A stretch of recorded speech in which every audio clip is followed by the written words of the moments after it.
In the land of Mordor, in the fires of Mount Doom, the Dark Lord Sauron forged in secret a master ring to control all others. And into this ring, he poured his cruelty, his malice, and his will to dominate all life. One ring to rule them all. We interrupt this program to bring you a special report. This is Cheapseat Reviews.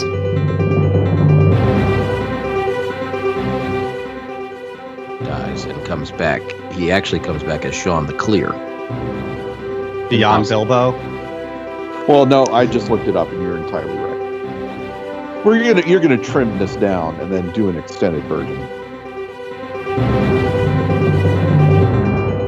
Hello and welcome to Cheapseat Reviews, the podcast that explores the Hollywood film industry for the greater good. The greater good. Here's where I panic when I just realized I should have looked up how to say the greater good in Elvish or Dwarf, and I completely whiffed on this chance until 10 seconds ago. Oh, Look, do you want me to do it? We'll save it for You have it? Yeah, ready? Yeah. Thank you very much. The greater good.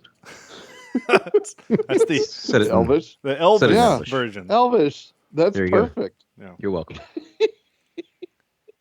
Nice. That's great.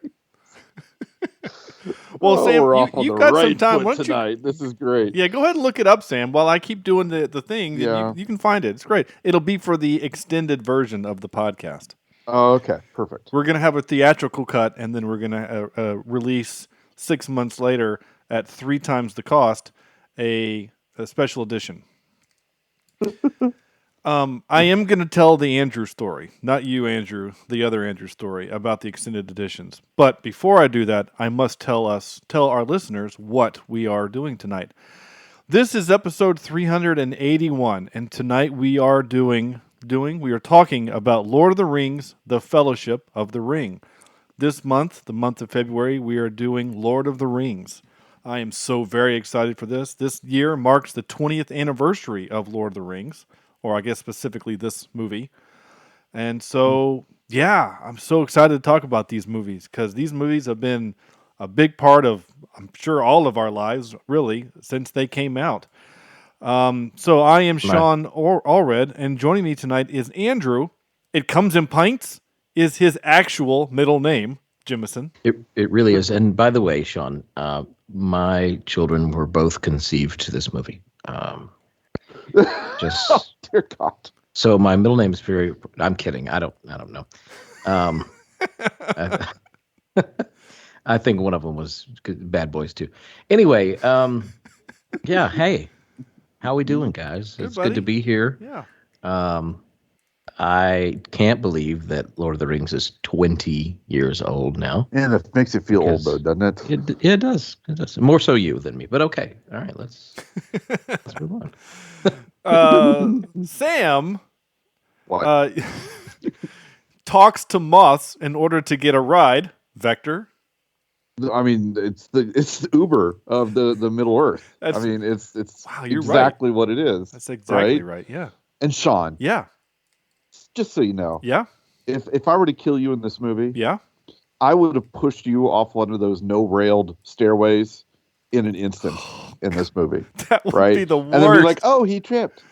And I would fall for forever. Like that would be a Yeah. nightmare for me. I mean, it's amazing that, I guess both, Lucas and Jackson are on the same page that nothing should ever have fall protection yeah. in their Well, in the their little dwarves areas. they're not into OSHA. They're just all about digging and building, and they don't care about railings.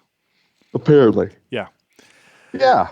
All right. So, making his triumphant return. I don't know why I always use that word triumphant. Maybe reluctant return? Let's try that one. Making his reluctant return is Cameron negotiated a second breakfast at his job from the Green Shirt Podcast. Podcast.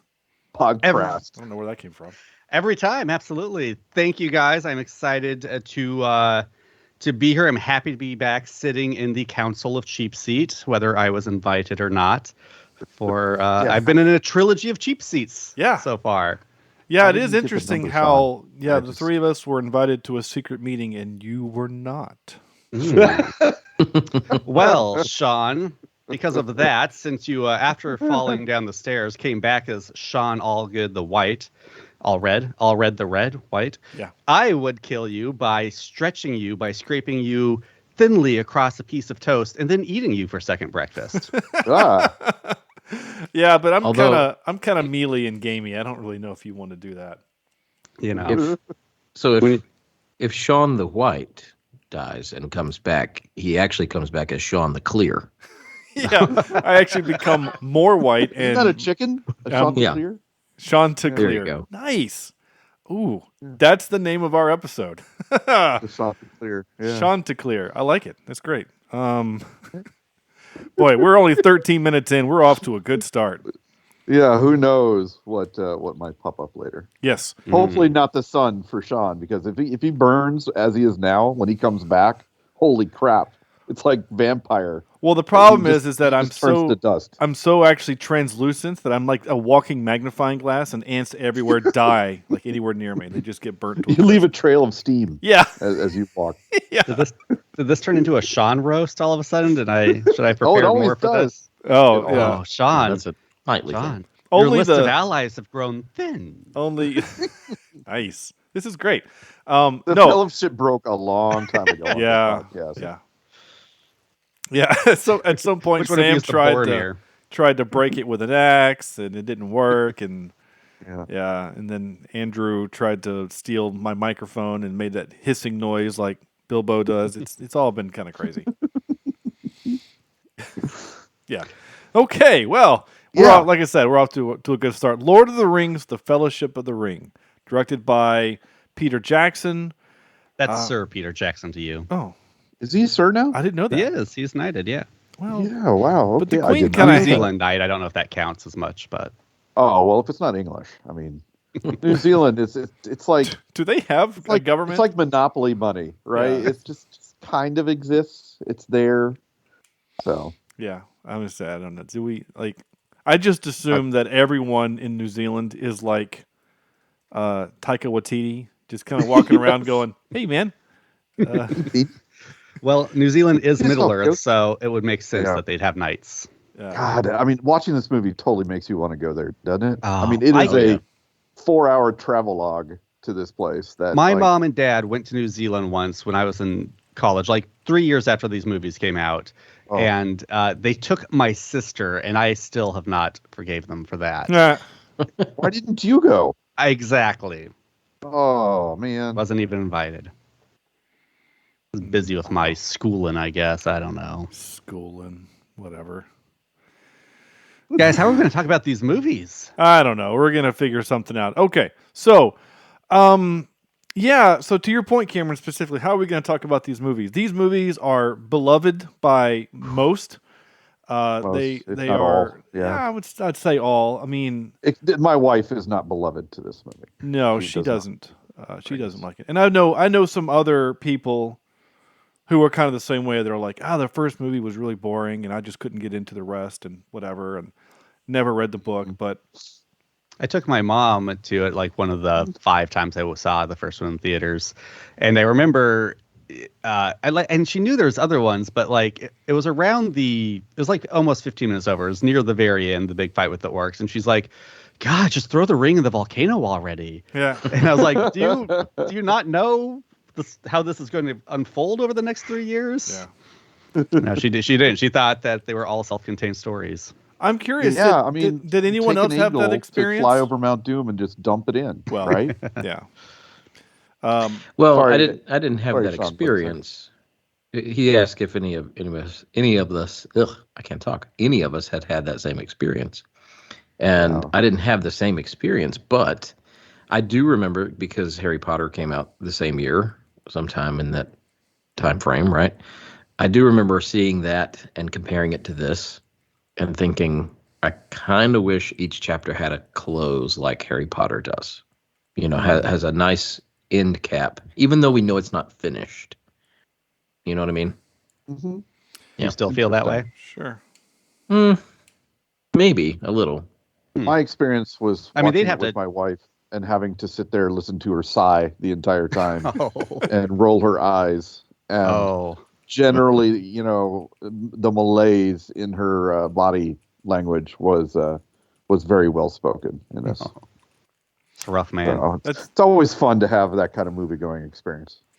So Andrew mentioned that this came out similar, same time frame as Harry Potter, and I remember for some reason, at least in the small group of friends that I had in college, it felt like there was you were either a Harry Potter fan or a Lord of the Rings fan, because I remember what, Sam? I said you're right. It's like a mirror image of where you either have to be a Star Wars or a Star Trek. You know, that to science fiction is this to fantasy. Yeah, which is dumb because you can like both Really? for whatever. Yeah. But I remember in both cases it's dumb. Yeah, it is dumb. And I remember our mutual friend Aaron coming to me saying, "Have you gone and seen the new Harry Potter movie?" And I said, "No, I'm in the middle of reading Lord of the Rings." He's like, "Oh, you're one of those." Like he said that, like you're one of those, right?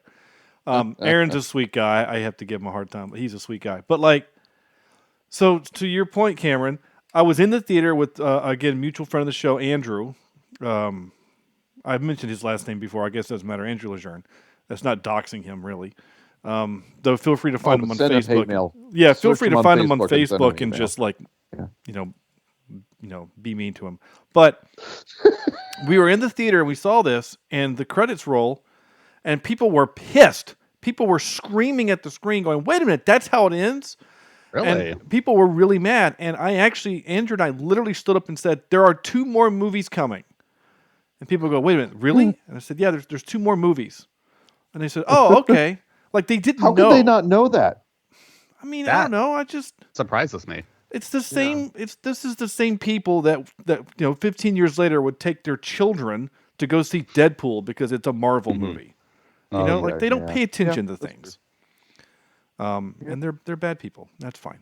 So you were doing God's work there, Sean. Thank you for being there and setting them straight. I mean, we literally had to. So I teased this a second. I have to tell this story before I forget, because this is a story that's worth telling. And since I've already just mentioned Andrew, Cameron, you're going to love this story. Andrew Jemison,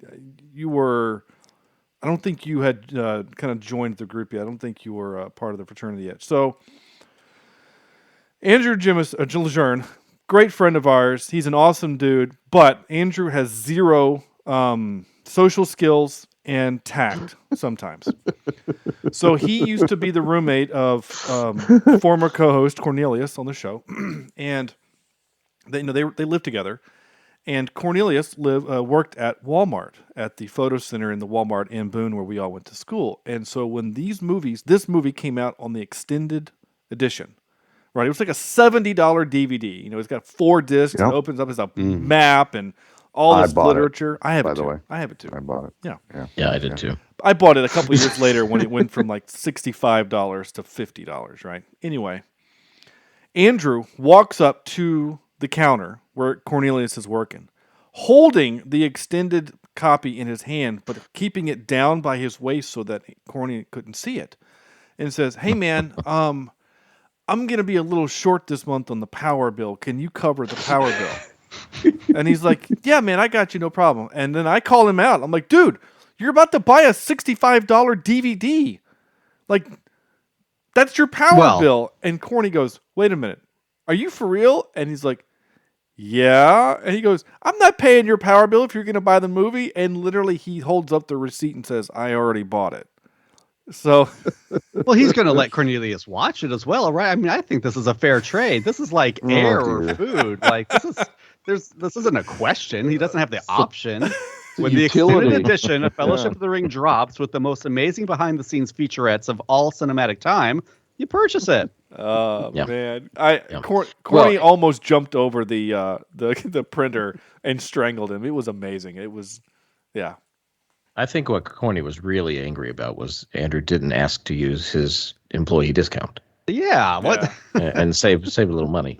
Yeah, actually, I'm surprised Andrew didn't do that, because that sounds like something he would do. Let me use your employee discount so I can buy this movie that I can't really afford and therefore you also need to cover the power bill. Cover me for power. Oh my gosh, it's amazing. All right, so enough about my friends and their dumb stories. Let's talk about Lord of the Rings, The Fellowship of the Ring. So, do I really need to get into who directed it and who stars in it? Do we need to do all that stuff? Oh, or- I'm We pretty will. sure It will people- be discussed Okay. Yeah. as we lay praise upon I it. think, though, just in case, we probably need to talk about what we're watching. You know what? You're right. You know, We what's, do need what's to, a good synopsis Yeah. of what this thing was? especially since I asked Andrew if he was ready to do it before the show, and he gave me the look like, "Of course, Sean. I know my job, dumbass." In case Never. any of So- those people from the so he- theater you were in, Sean, are listening and just don't know. Yeah, so he just then looked it up. So good job, man. Alrighty then. A meek hobbit from the Shire and 8 companions set out on a journey to destroy the powerful One Ring and save Middle-earth from the Dark Lord Sauron. I don't like the word meek. No, because No. I thought you said meat. I was like, you know, He's a kind of like meat there's hobbit. meat cows. Well, it is You know, actually. now you've it's got a meat hobbit. hobbits, Yeah. and Is- you know, you it's- cook them up for second breakfasts. Is So- there They a get is the there a vegan Meat sweats. is there a vegan hobbit out there that I can get? The what's the fake meat, plant-based meat, unbelievable burgers? What are those things called? Right? Beyond Impossible. Bilbo. Beyond Bilbo? Beyond Bilbo. That's funny. There's your episode title. Oh, There you go. Yes, I'll have a TM. Beyond Bilbo burger, please. Dude, With a side that's of the way to get me to potatoes. eat one of those. yeah. Yeah. Guys, Denny's, when the Hobbit movies came out, Denny's were having like these Hobbit themed breakfasts, and it's the only time I went to Denny's like every other day. That's awesome. Wow, that's the only reason why you should go to Denny's. Yeah, overpriced. Okay, Sam, what is What? your 5-word review for the? Oh the, man, this I movie? get to go first. What the heck do I do? My first, you know, I have 2. And the first one is staring faces going places. I like it. There is a lot of close-ups of people staring into the middle distance in this movie. You know, and this time watching it with CSR glasses on, there's a lot of close-ups and a lot, especially of good old Frodo there. Yeah. And his gigantic eyes looking into the, you know, into the future, perplexing. You know, Elijah's what's going on. eyes is one of my notes. Absolutely. Yeah, yeah. But my, I guess the big one here is my imagination on the big screen. This film, holy crap!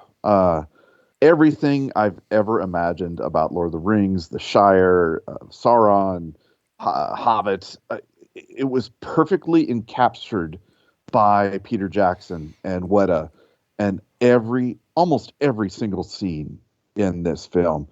And I have not had that experience on pretty much anything else I think I've ever seen in the film, where it is pretty much like straight out of what I envisioned the characters to look like, to be like, the sights to look like. And it was almost, in my mind, almost prophetic, you know, that I was seeing what I was seeing. This film is a warm blanket on a cold day. A lot of people will say Fellowship was too slow, and they'll say that it took too long to get where it was going. But I think they had to do it. I think they had to develop these characters to a point where you're going to care about them. Gandalf had to fall, right? We had to have a massive casualty to know that this story could possibly not have a happy ending. There's stakes in the game. Yeah. You know, we always talk about movies where there's plot armor, and you know, Frodo gets stabbed twice, once almost dying with it, and you know, even Ned Stark there at the end with Boromir, you know, he dies, and he dies a pretty heroic death after almost you know, stealing the ring. So the story is there. And, you know, we can't give Jackson too much credit on coming up with the story, but we can certainly give him credit for adapting and showing us what Tolkien wanted to show us and the guts of what this book is, because there's a lot of stuff that's still not in this movie that was in the book. And some of the choices he made were actually probably pretty good, including the not Peter Poppendale. What was that? Tom Bombadil. Tom Bombadil. Absolutely. Thank you. Simon Right. Garfunkel. Cut. Yeah. I can imagine them sitting down in the writing room, and the first thing he did was just stood up and ripped that chapter out of the book and said, "We're off to a good start." Yeah. This is bad. But there are so many good choices about what it looks like. He brought in the original artists from the Tolkien estate that gave us the paintings and gave us our visions of what this thing is. But a movie has to be more than the visuals. It has to be more than what we're seeing. Cinematography alone sets this movie out. But the direction is just interesting, especially watching it with CSR glasses on this time around and seeing a little bits of horror elements in there that Peter Jackson loves to use, and seeing how he takes his time telling a story. Whatever they're in the Elvish capitals, right? You got Rivendell, and you've got I keep wanting to call it Lothlorien. Yeah, that's right. Is it Lothlorien, right? I think so. Time moves differently in those places, and it moves a lot slower. And that's the only, I don't want to say complaint I have about the film, but it just seems a little too slow at some of those places. The only big complaint I have in this film, I do have one, is the cave troll. And it's not that it looks bad. I mean, it does look CGI. It looks a little wonky at times. But the final shot of the cave troll dead on the floor in that room is not the size of the cave troll during the action shots. It is much smaller, and it almost looks like a matte painting. And that's the only time in this entire movie where it really took me out of a pretty fantastical story. Well, Sam, if you're going to get hung up on scale shifting in this movie, it's not the only scene. I'm sorry to tell you. That's the one that just sticks out to me. Fair, yeah. A lot. Of course, the hobbits are all over the place. But they kind of have to be, really. I mean, in a charming sort of way. Like I do love that you can kind of see some of the seams, even in a big film like this, and be like, oh, that's how they got that shot. Oh, that's exactly. That's where they use the double. That's where they use forced perspective. And the more you watch, the more you see it, right? Yeah. The more you see the differences. The big thing about this viewing for me is this is the first time I've watched this with my kids. And I think they were finally old enough to really watch. This is kind of their first, I don't want to say adult movie, but there's some adult stuff in this movie. People, actual deaths and amputations and head chopping off and things like that. They loved it. They absolutely loved it. And my girls cried when Gandalf fell. And I don't want to say I love to see that they cried, but I love to see that they connected to the characters and really feel for them. They gasped when Frodo got stabbed by the cave troll.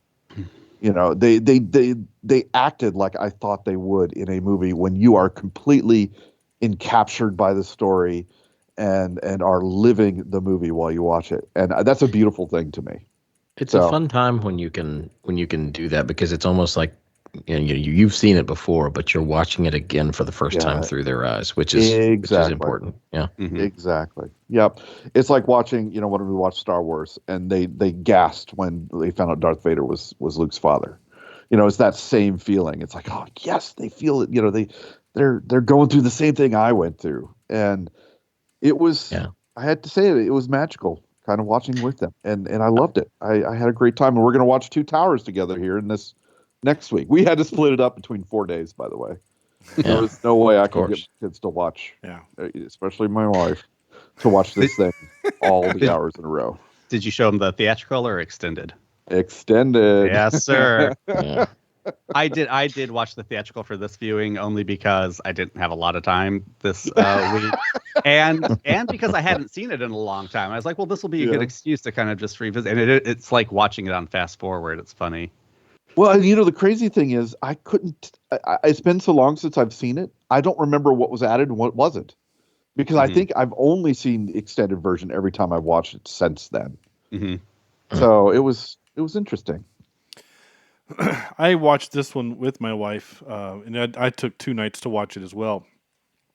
And we've probably watched the regular version probably 3 or 4 times together, and then the extended version I've watched probably twice by myself. So when we're watching it, she goes, "Hey, that's a new scene." I'm like, yeah. Oh, that's a new scene. Wow, she knew that. She Okay. knew it. Like, Good for her. yeah, she knew it. My wife really gets into this. Okay, here's another Andrew story. I apologize. I said I wasn't going to tell anymore, and I'll probably Again, his email is andrewsingsbig@gmail.com. All right, go ahead. He so I read these. So I watched the first movie. I watched this one, and then I said, "Oh my gosh, I have got to read these books." So then I went and read the books. And so she was a book behind me. So we bought the trilogy. So I read the first one, and then I went to Two Towers, and she read Fellowship. So by the time I'm done with the third book, and then she starts reading it. So we're in college at the time. And Andrew comes over to the apartment, and she is there, my wife, the then girlfriend, now wife, is sitting there reading the book in the living room. And, she's pretty good ways through it. I would say more than 3/4 of the way through, right? And Andrew walks in and he says, "Oh, are you on the Return of the King?" And she says, "Yeah." And he says, "Have you gotten to the part where the eagles save them off Mount Doom?" And she says, "No," and slams the book shut and says, "But I guess I don't need to find out about it now," and never finished it. She was so pissed. She was so. I would be too. The ending is so much more than that, though. I know, but I would she's have been so angry. because literally the part she had gotten to was like she had just gotten to the part where the ring ends up in the lava and like. Oh, okay. Oh, she's basically. So she's like trying to okay, how are they going to escape? And Sam's having this soliloquy about whatever, and then like she thinks that like she doesn't know what's going to happen, and then Andrew's like, "Hey, have you gotten to the part where the thing?" Oh my god, she still brings that up. I mean, to this like literally last week. She mentioned it to our kids when I said, "Yeah," because Sarah says, "Hey, what's your movie?" "Oh, this is what we're doing." And then she just rolls her eyes and she says, "Stupid Andrew." And then we had to explain it to our kids why she said that. So, one spoiler to rule them all. Yeah. Anyway, Cam, what's your 5-word review? Sure, I've also got 2. The first one's a little bit of a fudge, just like 5.5 words. It is You have a the half a word. stuff. The stuff memes are made of. Oh yeah, It is quite true. Yeah. such a different viewing now than originally because you can't help but like giggle when Boromir says it is a gift. Like, yeah. Even intense moments like Bilbo's like, "Why shouldn't I keep it?" You're like, oh, yeah, every version of those memes flash through your head. It's just. I don't know. It's a necessary evil when something becomes so ingrained in pop culture as this has. And then my other 5-word review is the right time and place. I mean, it is a miracle that we got this movie as good as it is. There's, of course, the whole story of how it was originally envisioned as 2 movies, which I'm not sure how it would have worked, but I'm sure PJ had a plan. But then I think there's like shifting of management at Miramax, and they said, we'll do it as 1 movie, but we're going to give you the option to find another buyer for it. And then it was New Line that said, well, why not 3 like the books? So it's just happenstance that we got this amazing trilogy. And then it's mind-boggling to think nowadays that this big production studio would be like, and yes, you, Mr. who's like The Frighteners is your biggest movie. Why don't you just go take all of our money and go down to New Zealand with all your buddies and just make the movie however you want? Just make your own backyard movie. And that's, I think, what imbues the film with so much like of his character, like you were saying, Sam, like those little horror elements, and just made it feel both perfectly Lord of the Rings, as you were saying, like this is the film I think everyone imagined in their head, but also perfectly like a Peter Jackson film. Like it has an identity and its own character. And then hold on, Cam. Before you walk away from this moment, I want to stay for just a second. Oh, please. Something else to really think about too. Giving credit to New Line Cinema, saying what you said. Hey, Peter Jackson guy, we don't really know very well. Like you said, Frighteners is your big hit. Not only are we going to give you, $300 million to make this epic, but you're going to do this crazy idea of filming 3 movies at once. At once and spend $1 billion or however much they spent. Not the first time it was done, but it certainly popularized it. Yeah, right. And that's a risk on them because if the movies are bad, like New Line could go bankrupt. I mean, New Line is not Disney, where they can take a bath on a $300 million movie like John Carter and just move on. Yeah. Yeah, I would love to get a hold of like whatever his pitch materials were, like how he sold it to first Miramax and then New Line. I mean, just a slight correction: Frighteners, not a hit at all. An amazing movie, but it did bomb because of really poor marketing. Sure. But I mean, that was his biggest budget yet, and then he had critical success with Heavenly Creatures. Is probably where he got his pedigree from. But that was after. That was before Frighteners, I think. No, Heavenly Creatures was before Lord of the Rings. Was it? Oh, I'm sorry, not Heavenly Creatures. I'm thinking Bones. Yes, yeah. Very similar. What do you call that? Is it the Lovely Bones? Lovely Bones, thank you. But yeah, timing-wise, I mean, just imagine if this movie were made 5 years earlier. Like, the technology would not have been there to do the scope that he wanted to do. Like, instead of the great CGI motion capture Gollum, we'd have, like, the Chris Kattan as Gollum version. Right. I love the movies of the 80s. I love the fantasy movies of the 80s and the 90s, but it just would not have been on this level. And if it had been done 5 years later, it all would have been CG, and we wouldn't have had these amazingly like cool physical makeup goblins.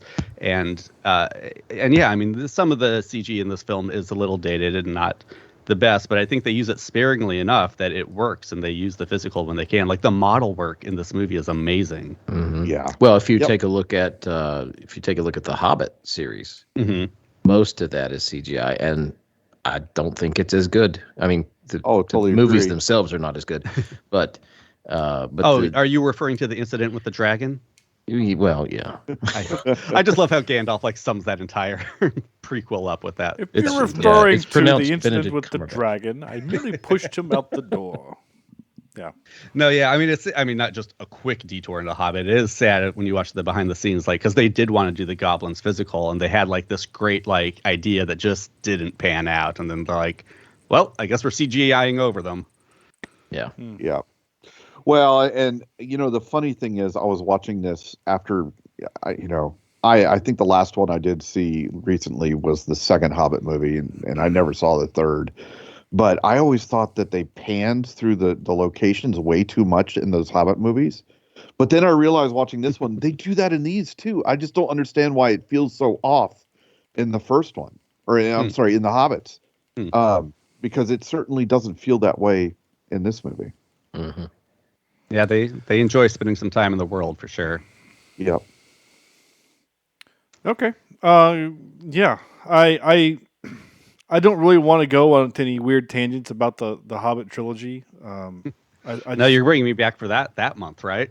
No. I don't think there's a way I would do that. I mean, unless someone specifically requested it and then bought a T-shirt or something. Like, I don't want to do those movies. I bought the first one. Maybe bought us dinner.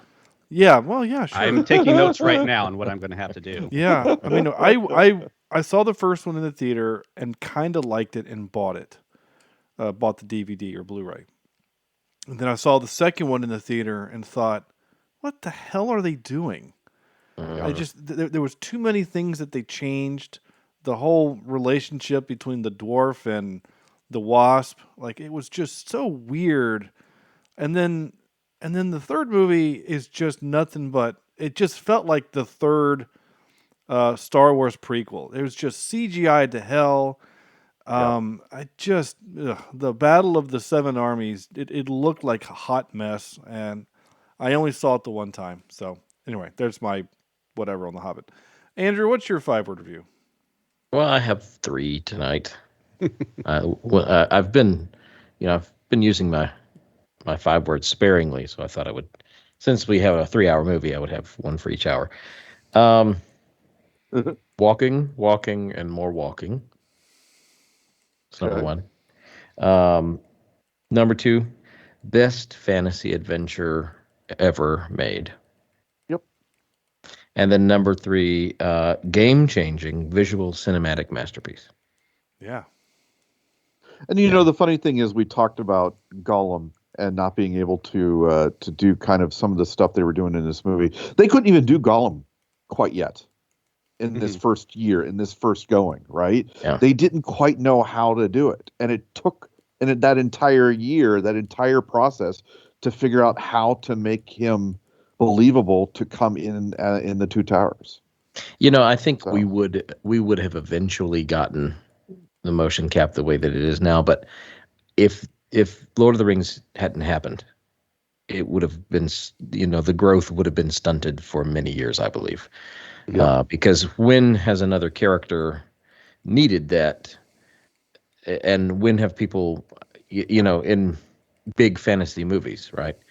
And Gollum was that first. And by the way, let me take a side road here. Andy Serkis. He deserves an Oscar. He deserves an Oscar for this. Yeah, multiple Oscars. Yeah, agree. And we aren't in the second and third movies where he really comes in, right? To it yet, but by God, I mean there were rumors going around that he was going to be nominated, and should have. He should have. And the only thing keeping him from getting it is the thin screen that the computer put over his character, basically, because they assumed it was an animated character and not him. Well, it's just the Academy of Arts and Sciences has never awarded a Best Actor role to an animated character.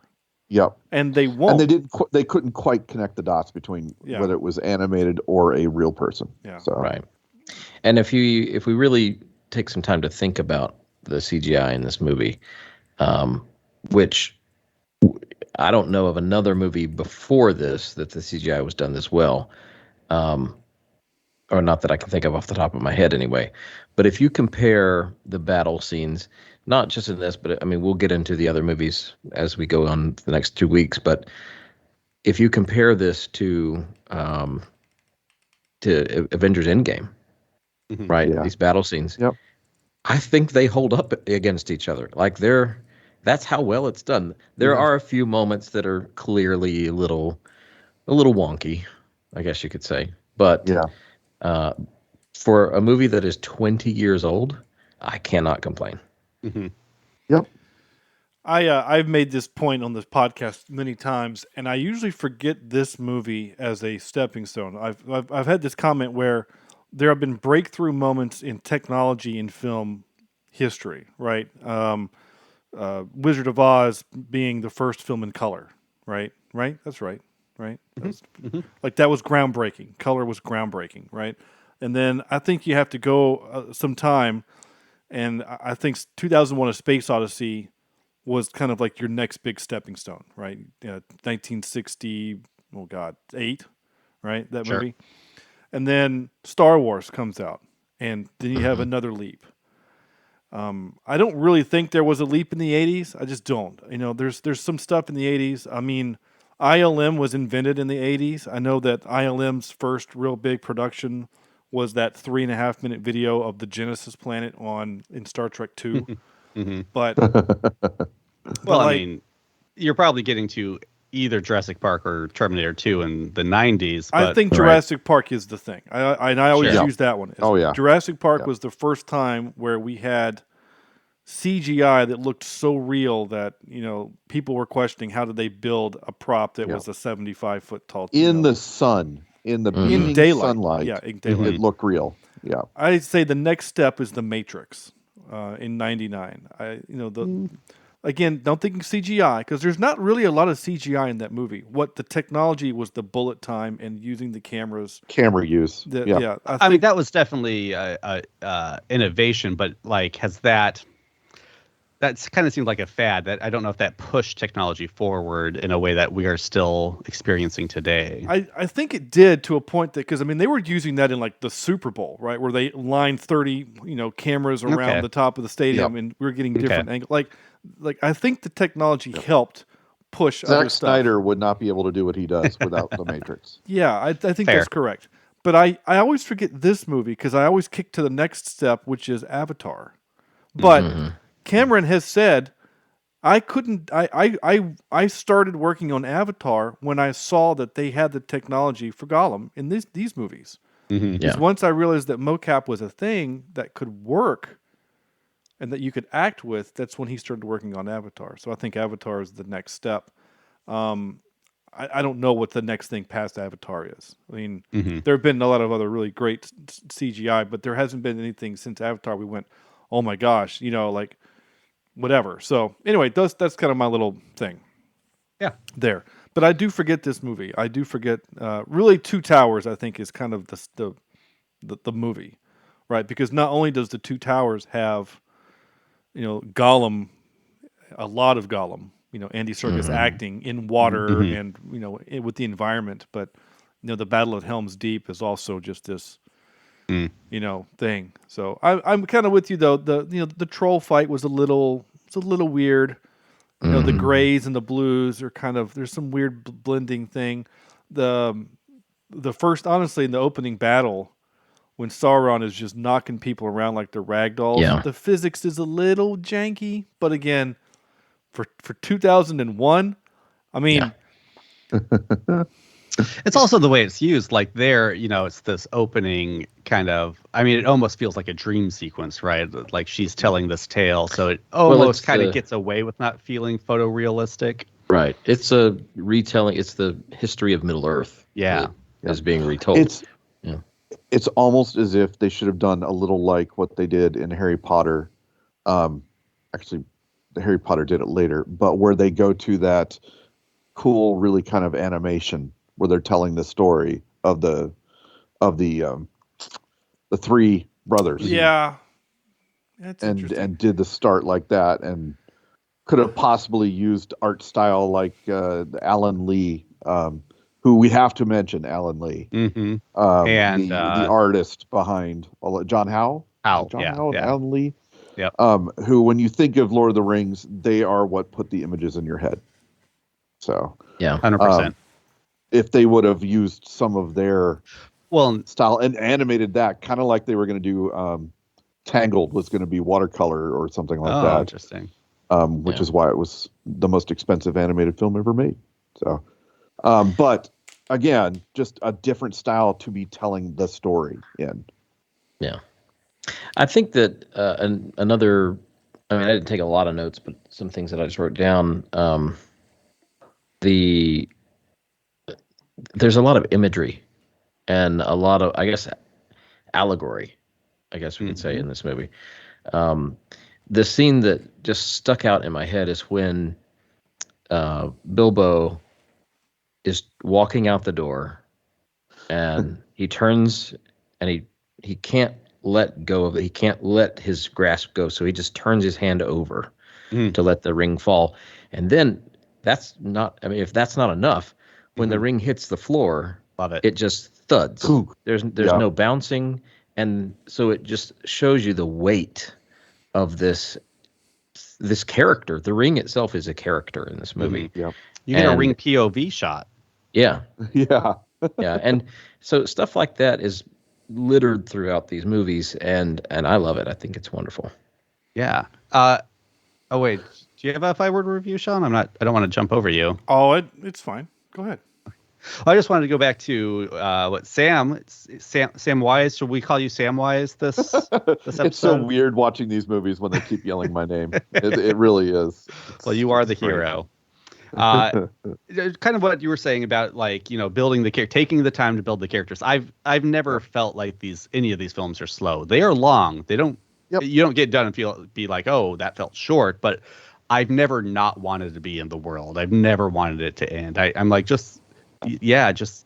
me like a 24-hour loop of life in the Shire, and I am happy. And it's that Shire I want to talk about, because though it spends its time not just building the characters, but the stakes and what is worth fighting for in this world. And it is, again, I watched the theatrical version. It takes 50 minutes to leave the Shire in the theatrical version. I'm sure it's over an hour in the extended, just to get out of the Shire. But I I effing love the Shire so much, you guys. Like that's always the question. Like, which realm would you want to live in? It's the Shire. Like me and my wife, we turn on. There's like on YouTube, you can find just ambiance of like any Middle Earth realm, and we love just turning on the Shire. It's the music. It feels homey, comfortable, like that warm blanket you were talking about. Yeah, you could almost feel like you could just take your shoes off, take your socks off, and just walk around the Shire with that cool grass on your feet. Oh. Absolutely. I think we even have an Airbnb here somewhere in the mountains of North Carolina that is Hobbit themed, and you can go stay there. There's one up in Washington too. Yeah. Yeah. The place is so idyllic that like the worst the wayward youths can get up to is stealing vegetables. Like that's the big crime that happens in the Shire. But yeah, I mean, like the movie lets us fall in love with the Shire, and yes, the stakes are the world could end. Sauron could take over the entire world, but we don't really care about that. That's not really what the hobbits care about. They're trying to save the Shire's what's worth fighting for. It's why Frodo goes on this mission and risks everything. And I think it's very smart to spend that time there. And yeah. Well, and when I was making the artwork for this first movie, I had to use an object from the Shire. I had to, because it's supposed to start off innocent. We're supposed to start off in the eyes of a hobbit and be completely just, I don't know, not unknown to the outside world. What would you call that? Innocent. Innocent is a great word, right? But we just don't care. As long as we're safe, as long as we're happy, and as long as we have food, nothing else matters. And we all want to be like that. And I think the forcing of one of these characters in this situation to have to get outside their comfort bubble is part of the magic of this movie. Fish out of water, right? Well, yeah, definitely. But there's lots of fish out of water. I mean, Gimli is constantly being thrust into situations he doesn't really feel comfortable in. Even Legolas has this moment of uncomfortableness because if you notice, this was really great, and I was reading a little bit about it. When Gandalf falls, everyone is grieving except Legolas because he's never known death. Yep. So to him, he's confused. Like it doesn't seem real to him. I mean, Aragorn's kind of the one like, we got to keep moving. I have to keep the band together. Right. He's seen death so much he knows what he has to do in that situation. Right. Yeah, and again, at this point, he's very much the oldest guy there. We don't know this yet in this film. We would find out later that he's like 89 years old or something like that. Yeah. But yeah. Well, Legolas is the oldest guy. Well, you're right. Legolas is probably even though, but world-wise, he is not. Right, because he's probably not left the woods very much, right? His home. So. You're right. I think Orlando Bloom's performance there is one of my favorite acting moments in the film, filled with favorite acting moments. And when he comes across Boromir dying too, he's got the same look of like, I don't know how to process this right now. Yeah. Right. Yeah. I think we can speak for all the ladies out there that they appreciated Orlando Bloom being in this movie. My wife to this day is like, why doesn't he wear the wig always? Like she is not attracted to him without the wig, but with the wig, oh my God. Yeah, my wife was when she saw him in The Hobbit, the second Hobbit, she went, no, not doing it for me. I said, no. She says, no, it's not the same. I said, well, he was a lot younger in the original. I think I still did it for my wife, but he's a little squarer in The Hobbit. Yeah, that's a good phrase. Square. Back to your point, Cam and Sam, about some people say that this is a slow movie.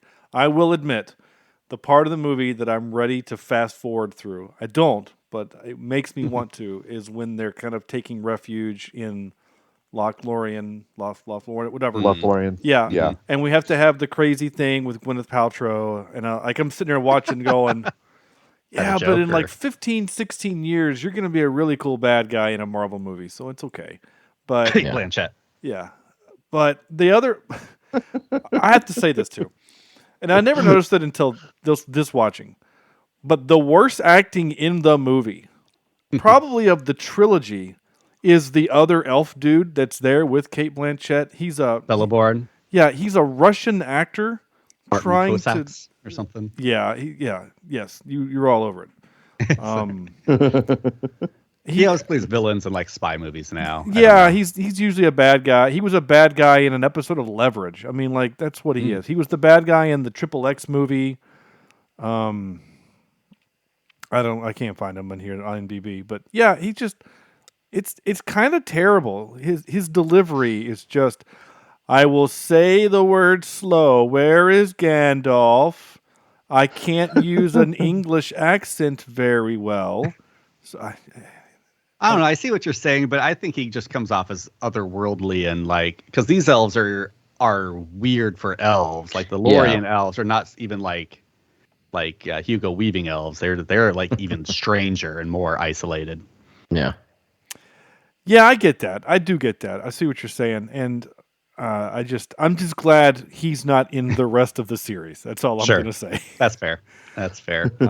Just real quick though, I did mention Mr. Hugo Weaving, and like, I mean, we mentioned The Matrix earlier. Like, it is impressive that he took what could have easily become the iconic character of his career, Agent Smith, and said, "No, I'm also going to have this iconic character." Yeah. Like, but not everyone can do guy.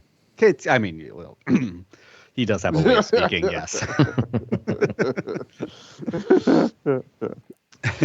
Yes. Mr. Legolas.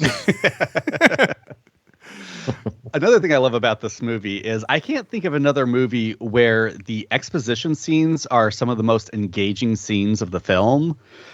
Usually, like, exposition scenes are boring and this what you've got to get through. But, like, the introduction, the entire Council of Elrond, like, these are some of my favorite scenes of the movie. And all it is, like, laying out what our characters have to do, is laying out the plot. Yeah. And it certainly helps when you've got people like Cate Blanchett and Hugo Weaving and Ian McKellen delivering. But those honestly, lines. they had to have that opening scene.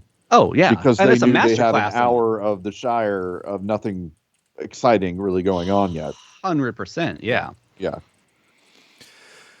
Definitely agree. Okay, so I'm going to do my 5-word now. Wow. That's fine. This is not like a record or anything that it's been an hour of the show and I haven't done my 5-word. I have 2. My first one is best start to an adventure. If you're going to do a 3-part series, this is the way to start it. Because I think maybe we've danced around it a little bit. Because, again, I'm the only one that's kind of said that there's a little bit of a slow part. But the movie, it's not just that it's not all action all the time, which the books aren't either. You know, the movie lets you breathe. The movie gives you a chance to just be with these people for a while, which we've mentioned several times. But I think this movie really does a good job at building the stakes for the next movie. Oh gosh! The whole franchise. The whole franchise, the whole trilogy, yeah. But and we'll talk about it next week. But one of my favorite moments in the entire trilogy is at the beginning of the next movie, and it's a scene where I'm going to talk about it now. But it's the scene when the Rohirrim show up, and what's his name? The guy that played Dredd. I can't think of his name. Bones. Yeah, Bones from Star Trek. He levels a sword at Gimli and says, "If you were a little bit taller, I would kill you," or whatever, right? And then Legolas pulls out his bow and arrow and said, "You would be dead before you lifted your sword," or whatever, right? Because like the elves and the dwarves hate each other, right? They hate each other, and Legolas is willing to die for his friend Gimli. Like, that's what happens in this movie. And I think that's amazing. To have 2 sworn mortal enemies by the end of this movie are the best of friends, right? And well, even Boromir and Aragorn are, you know, I don't know if they hate each other. They're adversaries. At the beginning. They're adversaries, and then by the end, it's like my captain, my king. Like, it's so good. Yeah. It borders on Shakespearean. Some of this stuff is just so close to just a Shakespearean level epic story that is just it's beautiful. I just love it. It is. It really is. My second 5-word review. I don't usually do 2, but I did. Way more slow-mo than remembered. Oh, oh, I remember it all. Yeah, Now- I think we've all kind of touched on that. I think where It's one of the just- few things, even at the time, I feel people were criticizing, and I was like, "No, give it all to me." I love the way he uses slow mo. The weird thing is that it doesn't feel like real slow mo. It feels like half slow mo. So like if Zack Snyder slow mo or Michael Bay slow mo is half the speed of the film, this felt like quarter speed. Because there's a lot of times where like the Urukai are doing something or they're in the boats or whatever, and we're just trying to show things are important. It's not real slow mo. It's just kind of slow. And I felt like there was a lot of that in the movie. And watching it this time only, I started to notice going, man, there is a lot of this in the movie. And it didn't really bother me. I just really noticed it this time. And so again, it's just like I said, it's not like it's Michael Bay. It's not, I didn't think it was overused. I just noticed it as a thing. So there you go. Because again, there's a lot of times where like even like with just the ring falling, whatever, like the ring's falling a lot in slow motion. By the way, that ring when it hits the ground and it stays the ground, it's because there's a magnet under the floor, so that it would stick down. I think that was really cool. And the ring on the mountain, don't they use a giant ring for that shot when it's super in the close foreground? They have several really like big rings so that they can giant. show reflections and other things. Yeah, they built one it's like this. It's like 4 or 5 feet in diameter. I mean, it's really big, so they can get the camera real close on it. This is a movie, by the way. Like later when we get to the trivia, this is one of those movies that's got so much trivia. I mean, I couldn't have read all of it. Yeah. Yep. Some of it I just know. And some of it I captured for the show because I thought it was interesting and I didn't know before. Like I think a lot of people know the one where, Samwise is running into the water after Frodo and the divers went out to clear the water. They said, "Yeah, you're good." And then on the first take, he runs out and cuts his foot on a piece of glass and has to be airlifted. Yeah. Or when Aragorn breaks his toe in the next movie. Dead. Yeah. Yeah. Well, a really great one with Aragorn specifically is the actor that's in the Urukai when he the duel at the end. He's not supposed to throw the dagger. He's supposed to fake it, and he actually threw it. And the actor, knowing that this thing was coming at him, actually hit it away with his sword. Like that was real.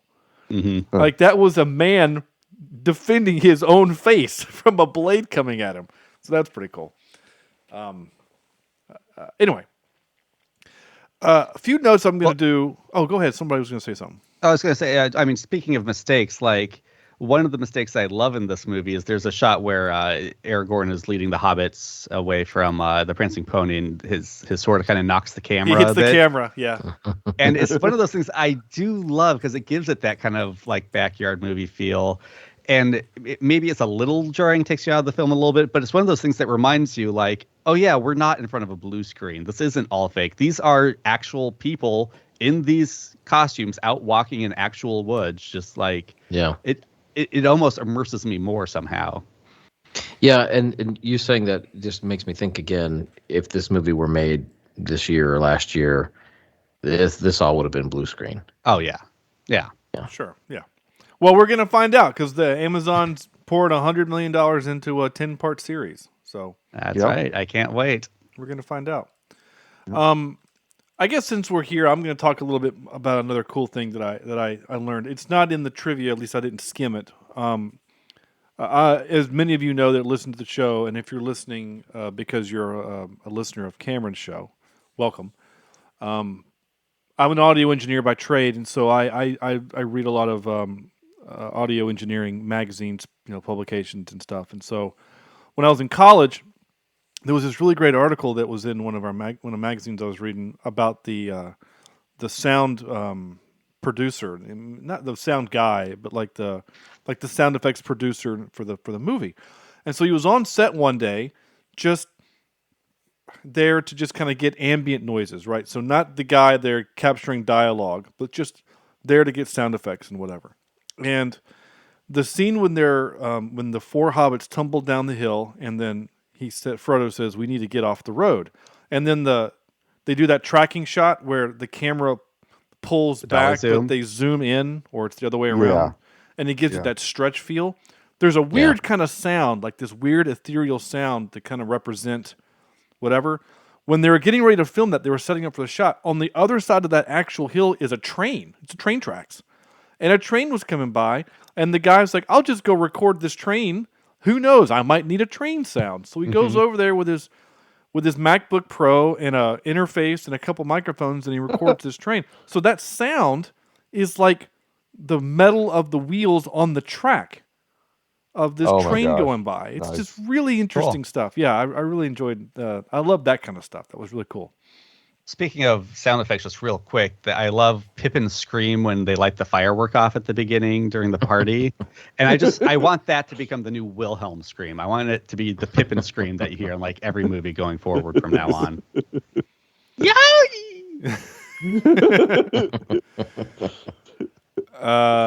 I did note, one of my notes was this movie would be 20 minutes shorter if we didn't have to keep looking at Frodo holding the ring in his open hand. There's a lot of that. That became a joke amongst my friends after this movie came out, where if someone would just say something like, hey, Sean, do you have your car keys? And I would just hold my keys in my hand. I would just open them slowly and just hold it there, and other things like that. We were idiots. Mm-hmm. We were younger idiots. That's fair. That's very fair. There we go. Couple other little notes. So that when they try to take the path by the thing, and then the birds come over, and Gandalf says, "We're going to have to take the other path." And so we're watching it. There's a really cool moment, right, when they're all trudging through the snow, but Legolas is walking on top of the snow because he's so much lighter, which is really just a neat, small detail.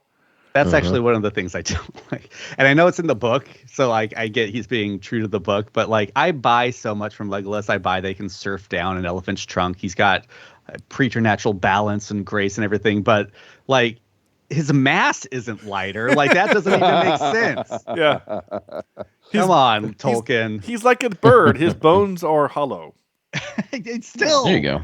Maybe still. elf bones are hollow. I mean, the swords and the bow and like if he set the swords down, wouldn't they go through the snow? Away then. Yeah, exactly.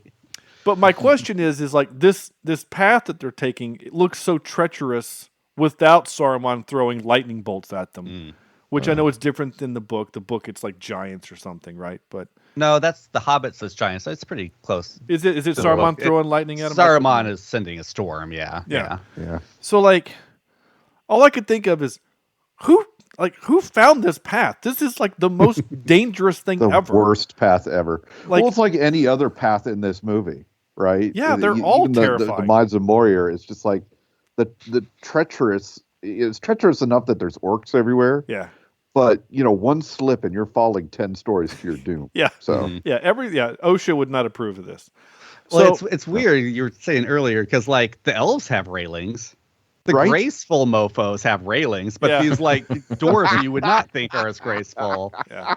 They're like, screw it. It's like maybe a Klingon thing. Like, it would be dishonorable to put railings. It is funny that Gimli does fall down a lot. So, Yeah. at least the kid actor that's in the Gimli costume falls down a lot. Since you brought up the mountain, I mean, I was kind of want to ask. I think someone mentioned earlier, like changes they made that were better. Like, cutting Tom Bombadil. I also think swapping out Glorfindel for Eowyn, the elf that rescues Frodo and rides him across the river and races the Nazgul. Because in the book, it's just some random elf, and that's the only time you see him. And like, yes, give Arwen some more screen time, and then it gives her the chance to like the character building, where she's like, give my immortality to him. I don't want mine. Help, give my grace to him. She says. No.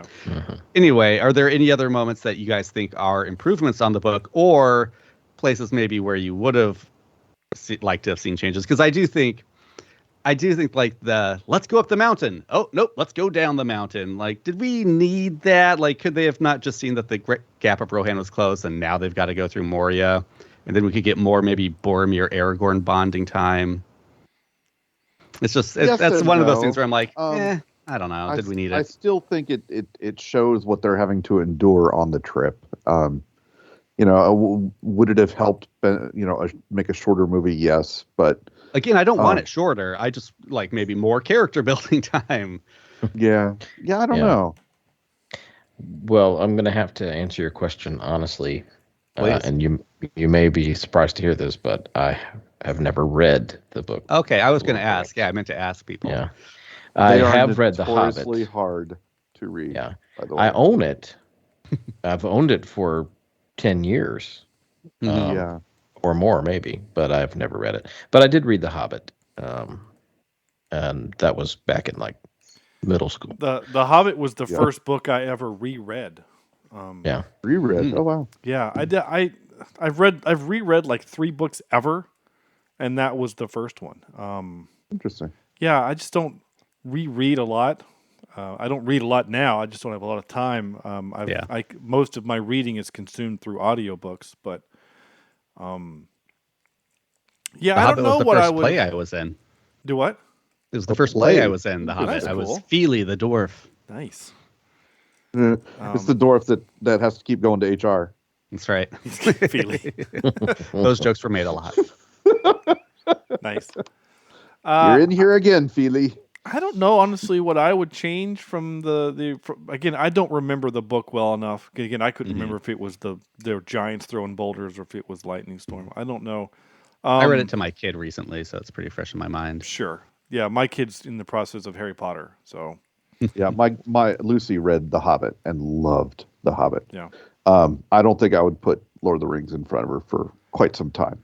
It's just difficult. Yeah. It's sure. I mean, it's for helping him go to sleep, so sometimes that helps with Lord of the Rings. My son made me read the Gollum part of Hobbit over and over, and man, does that do a number on your throat if you're trying. I was going to say, if you're trying to do the voice. Yes, you gotta. Yes. You gotta, but it's hard to do for a whole chapter. So speaking of other fun things, and we're kind of talked about the Mines of Moria for a second, and I guess we all kind of moving past Cameron's really great question, but I don't have an answer. Fine. Is that when I was watching the movie and after reading the books, I still wanted to know why there was an elven door to the Mines of Moria. And they talk about it in the books, I think. Not that I remember, because I remember watching the movie going, if they don't like each other, why is it there? And it doesn't he have a line like back when they got along better, like simpler times when all, yeah. Does he say it in the movie? I don't remember. He said there's like a throwaway line of like, because when they talk about all you needed was the password to say friend. Yeah. It was a simpler time when people were not at each other's throats as much. Well, I read the Silmarillion. So I did read that. And in the Silmarillion, you find out why, is because the Moria was a trade route. And so the elves did a lot of trade with the dwarves, and that's where the war between the two come from, is because of the Silmarillion itself, this jewel that becomes the obsession of Thorin in The Hobbit, and that's where the rift became a thing, because the elves said, hey, we want you to make a crown out of this jewel, and the dwarves were like, yeah, okay, we're going to do that. And then they do it, and they're like, we're going to keep this because we're dwarves, and jewels belong to us, and you suck, so go away. And then that's where the war started. So, not Thorin himself. I think it was one of his ancestors. No, well, I mean Thorin. Like in the Hobbit book, he's looking for the crown jewel. He's looking for the Arkenstone. The Arkenstone. It's the same thing. The Silmarillion is like 9 stones, like 9 different stones, and one of them would become the Arkenstone. Oh, okay. I mean, it's been decades since I read the Silmarillion. So. Sure, yeah, it's been a long time. It's like the hardest thing I've ever read in my life. It took me me a long time. It's a hard book. Anyway, and if you're a super Lord of the Rings nerd out there, and I'm way wrong, feel free to correct me. I'm going off of like I said, two decades worth of memory. Well, no, I just looked it up, and you're entirely right. Oh, good. That doesn't happen very often. I hate saying that. That I know kind of makes my throat feel really gross. Like I need to go cleanse my palate after saying it. But yeah, according to Wiki and many other places here, it's a trade route, and it was when they were friends. Oh, that part's right. Okay, good. That's fine. Yeah. By the way, I've notated where you said Sean, you're right. And I'm going to capture that out. That's nice. That's lovely. Moria has always confused me a little bit, though. I mean, I love this movie more than anything, but because, I mean, how many times can you say you love it? I'm going to kind of pick out my nitpicks. Moria always confused me a little bit because Gandalf knows about the Balrog. It's like, wouldn't you want to tell the ring bearer that when you say it's your choice to make? Like, maybe inform him about the choice he's making. Yeah. And then you get up there and Gimli's like, obviously doesn't know that Moria's been deserted for what appears to be decades. Yeah. How would he not know that? I mean, it makes a little more sense in the books because the reason he went to Rivendell is because they had lost contact with Moria and he was going there to ask the elves for help on that. But even then, it was kind of confusing, and because Gandalf kept his cards super close to his chest and it wasn't clear what he knew. Well, it was just one of those little hiccups. You know, Tolkien loves to use his biblical allegories, right? Mm-hmm. And it was interesting to me in this movie. I kind of picked up on it. I believe Gandalf knew what was coming. He had the look that he did not want to go through this, right? And did everything in his power to not have to, but of course circumstances kept forcing him to go. He knew he was going to have to sacrifice himself. Mm-hmm. I mean, yeah, in the mines, and that was interesting to me this time around. Well, after using the time stone, he knew there was only one. There's only one outcome. Yeah, but in terms of like a Christ-like allegory, you know, we talk about Aragorn in movie 3. You know, especially going to the underworld and coming back in 3 days or whatever it was, is very Christ-like. I thought this was interesting in that sense as well. Mm-hmm. Yeah, that's a great insight, Sam. I had never thought about that. It wasn't until this viewing where, and you guys have known me long enough to know that I'm sometimes bad with dialogue. I don't always understand what people are saying. And so when the Balrog first shows up and someone says, "What is it?" And then Gandalf finally says, "It's the Balrog, it's the thing of the whatever from the deep, whatever." And then the last thing he says, "It's beyond, this foe is beyond," and I never understood what he said. It's beyond, and then he just all of us, or any of us? Any of you. It's beyond any of you. That's when he says run. Because I think, to your point, Sam, specifically, that's the moment where he realizes, I'm going to have to fight this thing. Yeah. And, but again, I've seen this movie at least 10 times, easily 9-10 times. And literally, this was the first time where I heard him say, this foe is beyond any of you, which I don't know why I didn't pick up on it before. Like I said, I just didn't know what he said. And I didn't have closed captioning on this time. I didn't, but who knows? I made a connection for the first time with this viewing in that, and it's probably just maybe a coincidence, but I like that the movie's kind of bookended by who is going to become the hero of the following section, having to desperately jump after a boat that has left that's port already. You have Frodo having to reach the ferry, and I mean, that's really when his adventure begins. That's when they leave the Shire and have just met the Nazgul, and he's desperately trying to get onto the ferry, which is already left. And then, of course, at the end, Sam, who very much becomes the hero going forward from that point on, is desperately trying to get to Frodo's boat.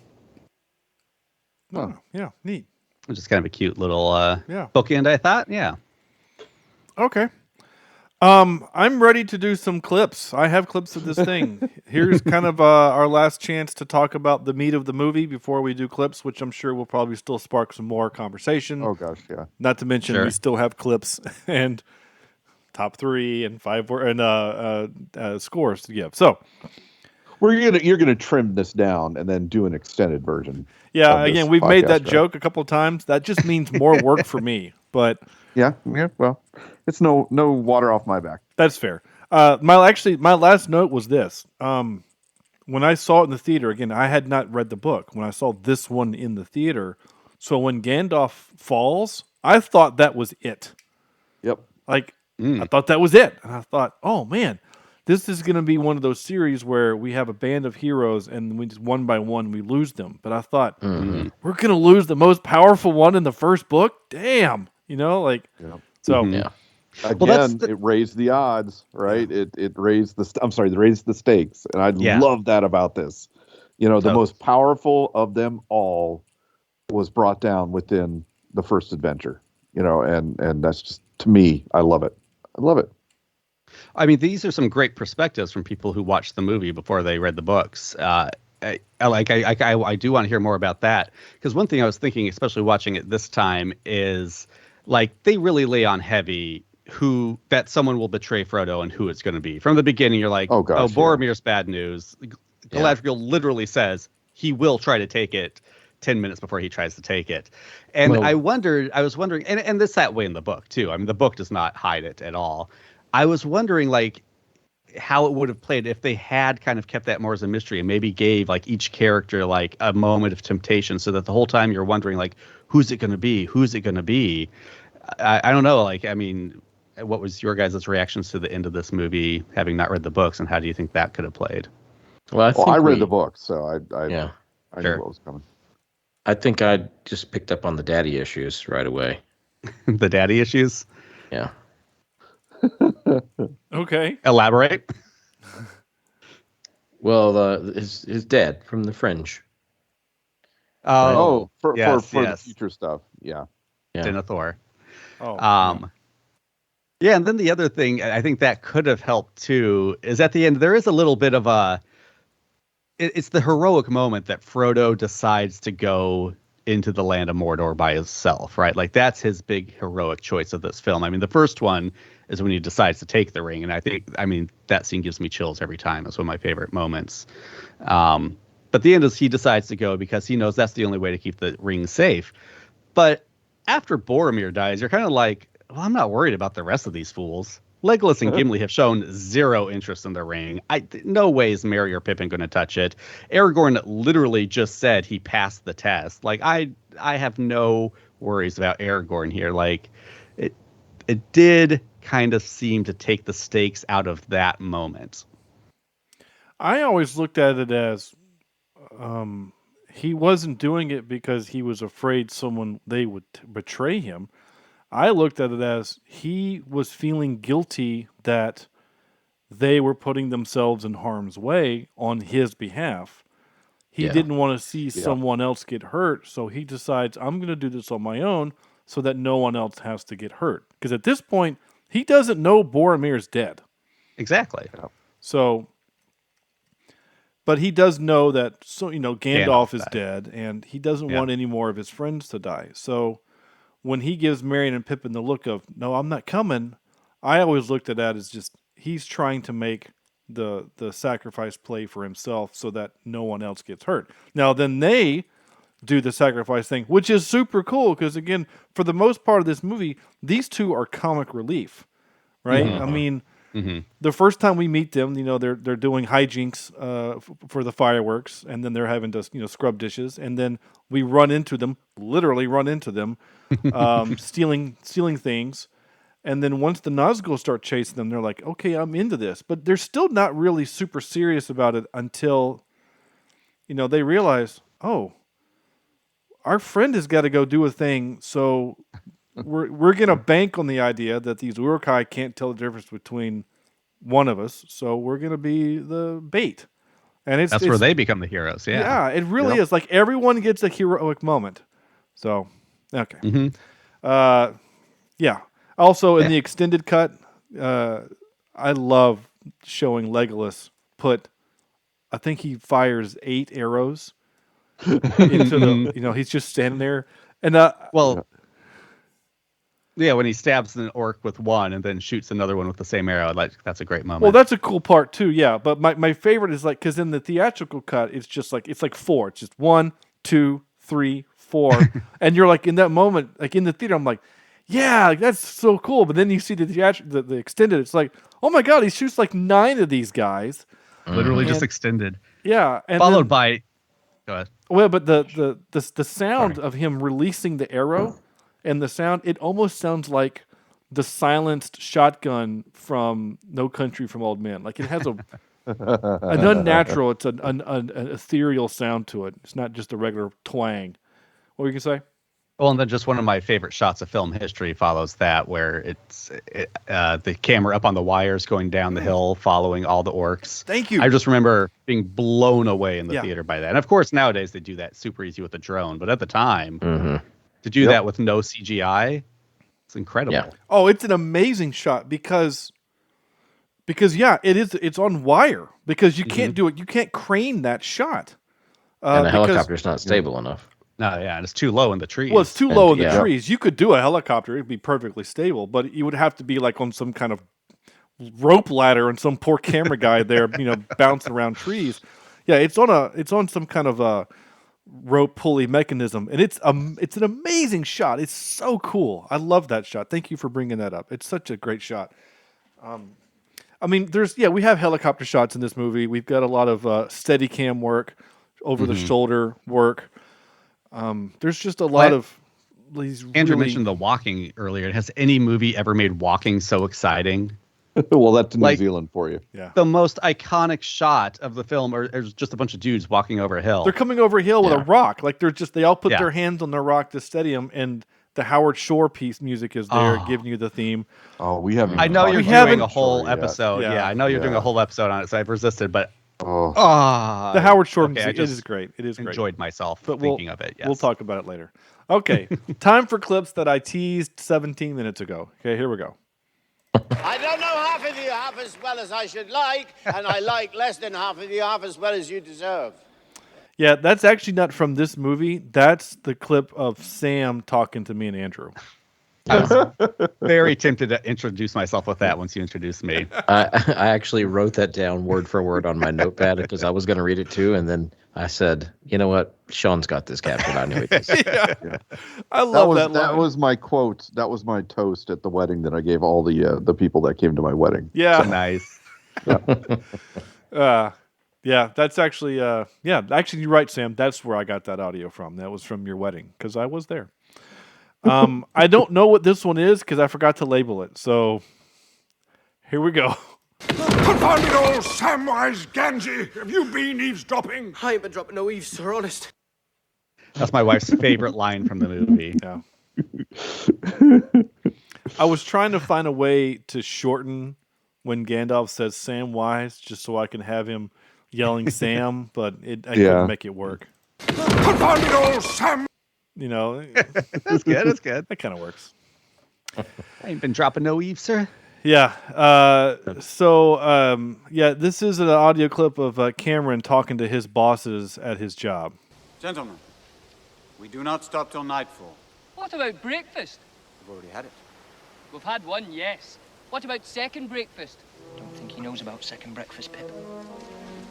What about 11sies? Luncheon, afternoon tea, dinner, supper. He knows about them, doesn't he? Now, I will complain a little bit. Aragorn sounds like he's in a bathroom. I know they're outside, but Gentlemen, we do not stop till nightfall. there's a lot of hard surfaces in that recording. Yeah. I'm not sure what's happening. Those Dunedain, they have these voices that reflect off the surrounding it's differently. It's a little. We do not stop till nightfall. Yeah. Okay. It's funny, those two have a podcast, Billy Boyd and Charlie from Lost. Dominic Monaghan. Yeah. Dominic Monaghan.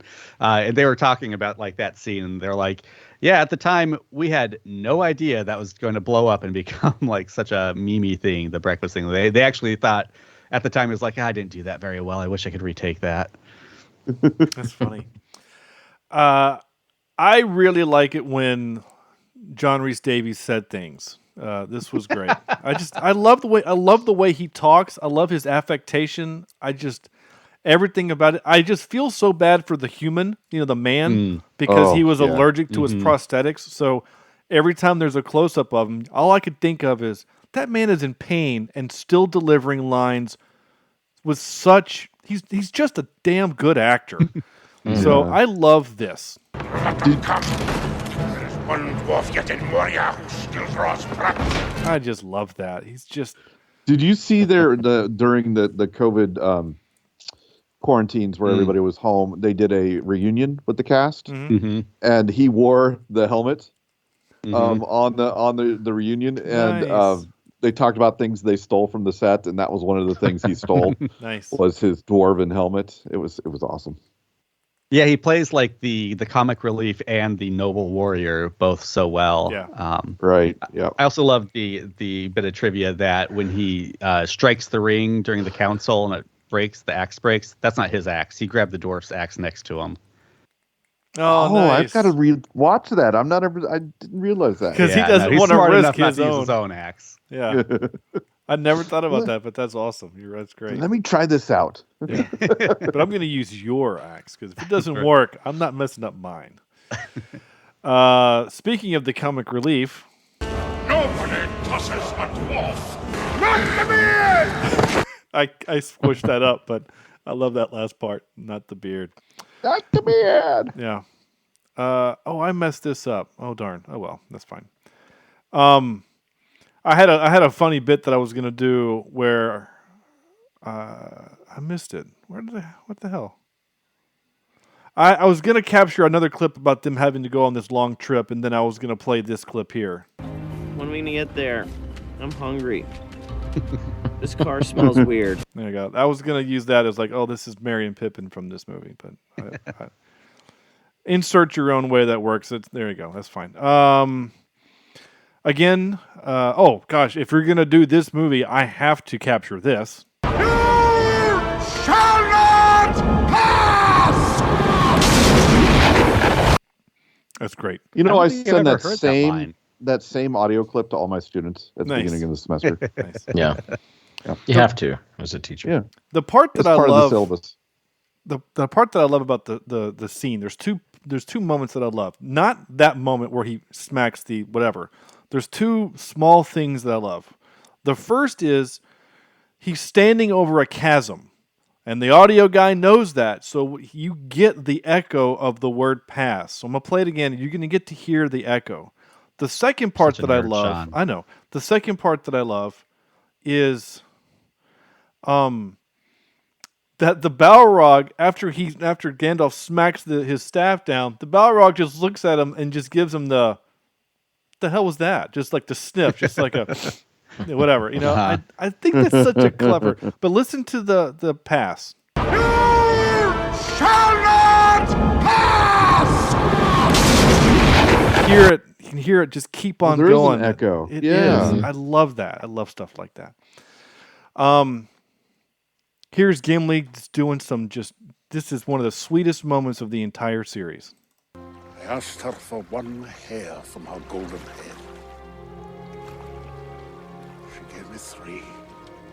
I love that. I wish that was in the theatrical cut, but yeah, I was going to say I didn't hear that one this last pass. You did hear the story behind that, though, right? I don't remember it. There is. I don't know if one of the original dwarves or whatever asked for 3 hairs from Galadriel's hair and head, and she refused to give it to him during the Elf-Dwarf War or something like that. So it was of big significance that he was given 3 hair from her head. Okay. I captured this one just for you, Sam. Just be honest with you. This was for you. Sam. What? I'm glad you're with me. There you go. Okay. With Howard Shore in the background. Okay. And now for some more bad news. Ready? All right, I already mentioned some of the cool stuff, like the audio bit and some other stuff. This one was neat. I had not read this or heard this before. Sir Christopher Lee read The Lord of the Rings once a year until his death in 2015, and he had done so since the year it was published. Wow. Mm-hmm. He is also the only member of the cast and crew to have met Tolkien. Mm-hmm. Yeah. That's awesome. He was incredibly disappointed he did not get the Gandalf role, by the way. Really? Mm-hmm. He really wanted Gandalf to be Gandalf, yeah. I mean, I think by that time in his career, he knew he was the heavy, but he definitely wanted Gandalf, yeah. I loved the commentaries for these movies. Christopher Lee's parts are the most boring. He cannot do a movie comedy. All he does is just sit there and explain what's happening in the scene because he's read the book. He knows, so he's just explaining it. Yeah. And it's in his great gravelly voice. But it's like, sure, Chris, but what was it like to film? Nope, yep, that's what Saruman is doing. We know. Oh, okay.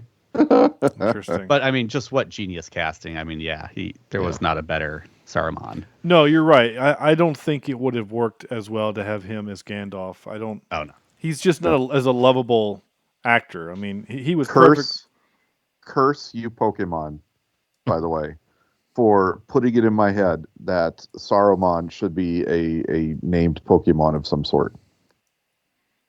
That's the thing. No, it's just every time I hear the name Saruman, I automatically my brain goes to that's a Pokemon. Nice. Yeah. Viggo Mortensen did his own stunts. He also insisted on using only the real steel sword instead of the significantly lighter aluminum or a safer rubber sword, which were manufactured for battle scenes and stunts. I think he slept outside a lot in his costume too. Yeah. Yeah, he and Sean Bean. Dirty. Yeah, they both would like go into town, into restaurants in full gear. Sean Bean always carried his sword and shield. Yeah, I kind of like all that stuff. Is that method? Would that be considered method? A little bit. I mean, Sean Bean's not like trying to constantly steal the jewelry of the women next to him, but I think you don't know that. Well, I don't, but maybe he was really good at it. Yeah, never got caught. Yeah. I don't know if they were singing character, but yeah, I think he just wanted that kind of to have lived in that. Yeah, he wanted it nice and smelly. Yeah. He did say, Sean Bean did say that it's his favorite on-screen death in this movie. Yeah. I mean, that's what I was thinking. I mean, it is such a great death. It's such a great redemption arc for him. Yeah. But I was watching being like, you can tell this guy's had a lot of practice dying on screen, and it's paying off right now. Yeah, he does great at it. I do love the little trivia that I only recently found out, thanks to Twitter, is that after Boromir has died, Viggo Mortensen, Aragorn, puts on his bracers. Yep. So he kind of carries a piece of him with him all the time. I thought that was really even cool. in the theatrical, they focus on that. Yeah, I noticed that this watch. Like he's re-gearing up, he's getting his thing, but you see him putting him on, and then he goes, "Let's go hunt some orc." Although I've always thought, both in book and movie, it's like Merry and Pippin got stolen by the orcs, and you're going to take your time to not bury Boromir, but put him in the boat and lay his arms and everything on top and push it out. Like, go get Merry and Pippin. Yeah. Yeah. It did seem like they took a little time. Yeah, that's true. Took a little time. Although they didn't set it on fire. They simply just put him in the boat. They took his wrist straps. They were far from the boats though, because no one saw or heard Frodo or Sam. They would have had to drag his body a ways. Yeah, true. My last piece of trivia I wrote down was the ironic part about the Fellowship mourning the loss of Gandalf is that at that point none of the cast members had met Sir Ian McKellen, let alone seen him dressed up as the wizard. Oh, wow. Interesting. So I think that's kind of neat. That's some great acting from everyone. It is. Okay, guys. We need you to cry about a member of your team. We know you haven't met him yet, but he's awesome. But he's dead now, so be sad. Okay, time for this. Excuse me while I whip this out. Well, I'm surprised we haven't done this, and maybe we have, and I don't remember. It's not on my spreadsheet, so therefore it doesn't exist. We're going to do movies based on books. But I'm pretty sure we've done this, but I don't care. Both Cameron and Andrew suggested it, and therefore we shall do it. Sam. Yes. All right. So I've got my honorable mention, of course, to the first 5.5 seasons of Game of Thrones as adaptations. Sure. But my number 3 is Watchmen. And I couldn't believe I put a Zack Snyder thing on here. But in terms of matching the book and matching with the themes of the book, he did a really good job.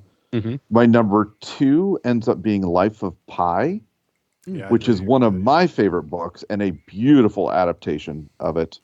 My number 1 has to be, and you knew I was going to put this here, is Jurassic Park. Yeah. Movie stands alone. It would have been even better, I think, if he would have followed the book and some of the storylines in the book. And they just used some of it for the second movie. Yeah, I know. All the sequels are like, right. Yeah. But the book, if you haven't read it, it's even better than the movie. So, and that says something. I think that's probably the book I've read more than any other Maybe Lord of the Rings. I think maybe they're tied for like 4 reads each. Yeah, it's good stuff. So, yeah, there you go. Okay. Cam. Oh, okay. My first one is one I haven't read the book, but I have it on good authority that the movie is much, much better. So I have to go with my favorite film of all time, Jaws.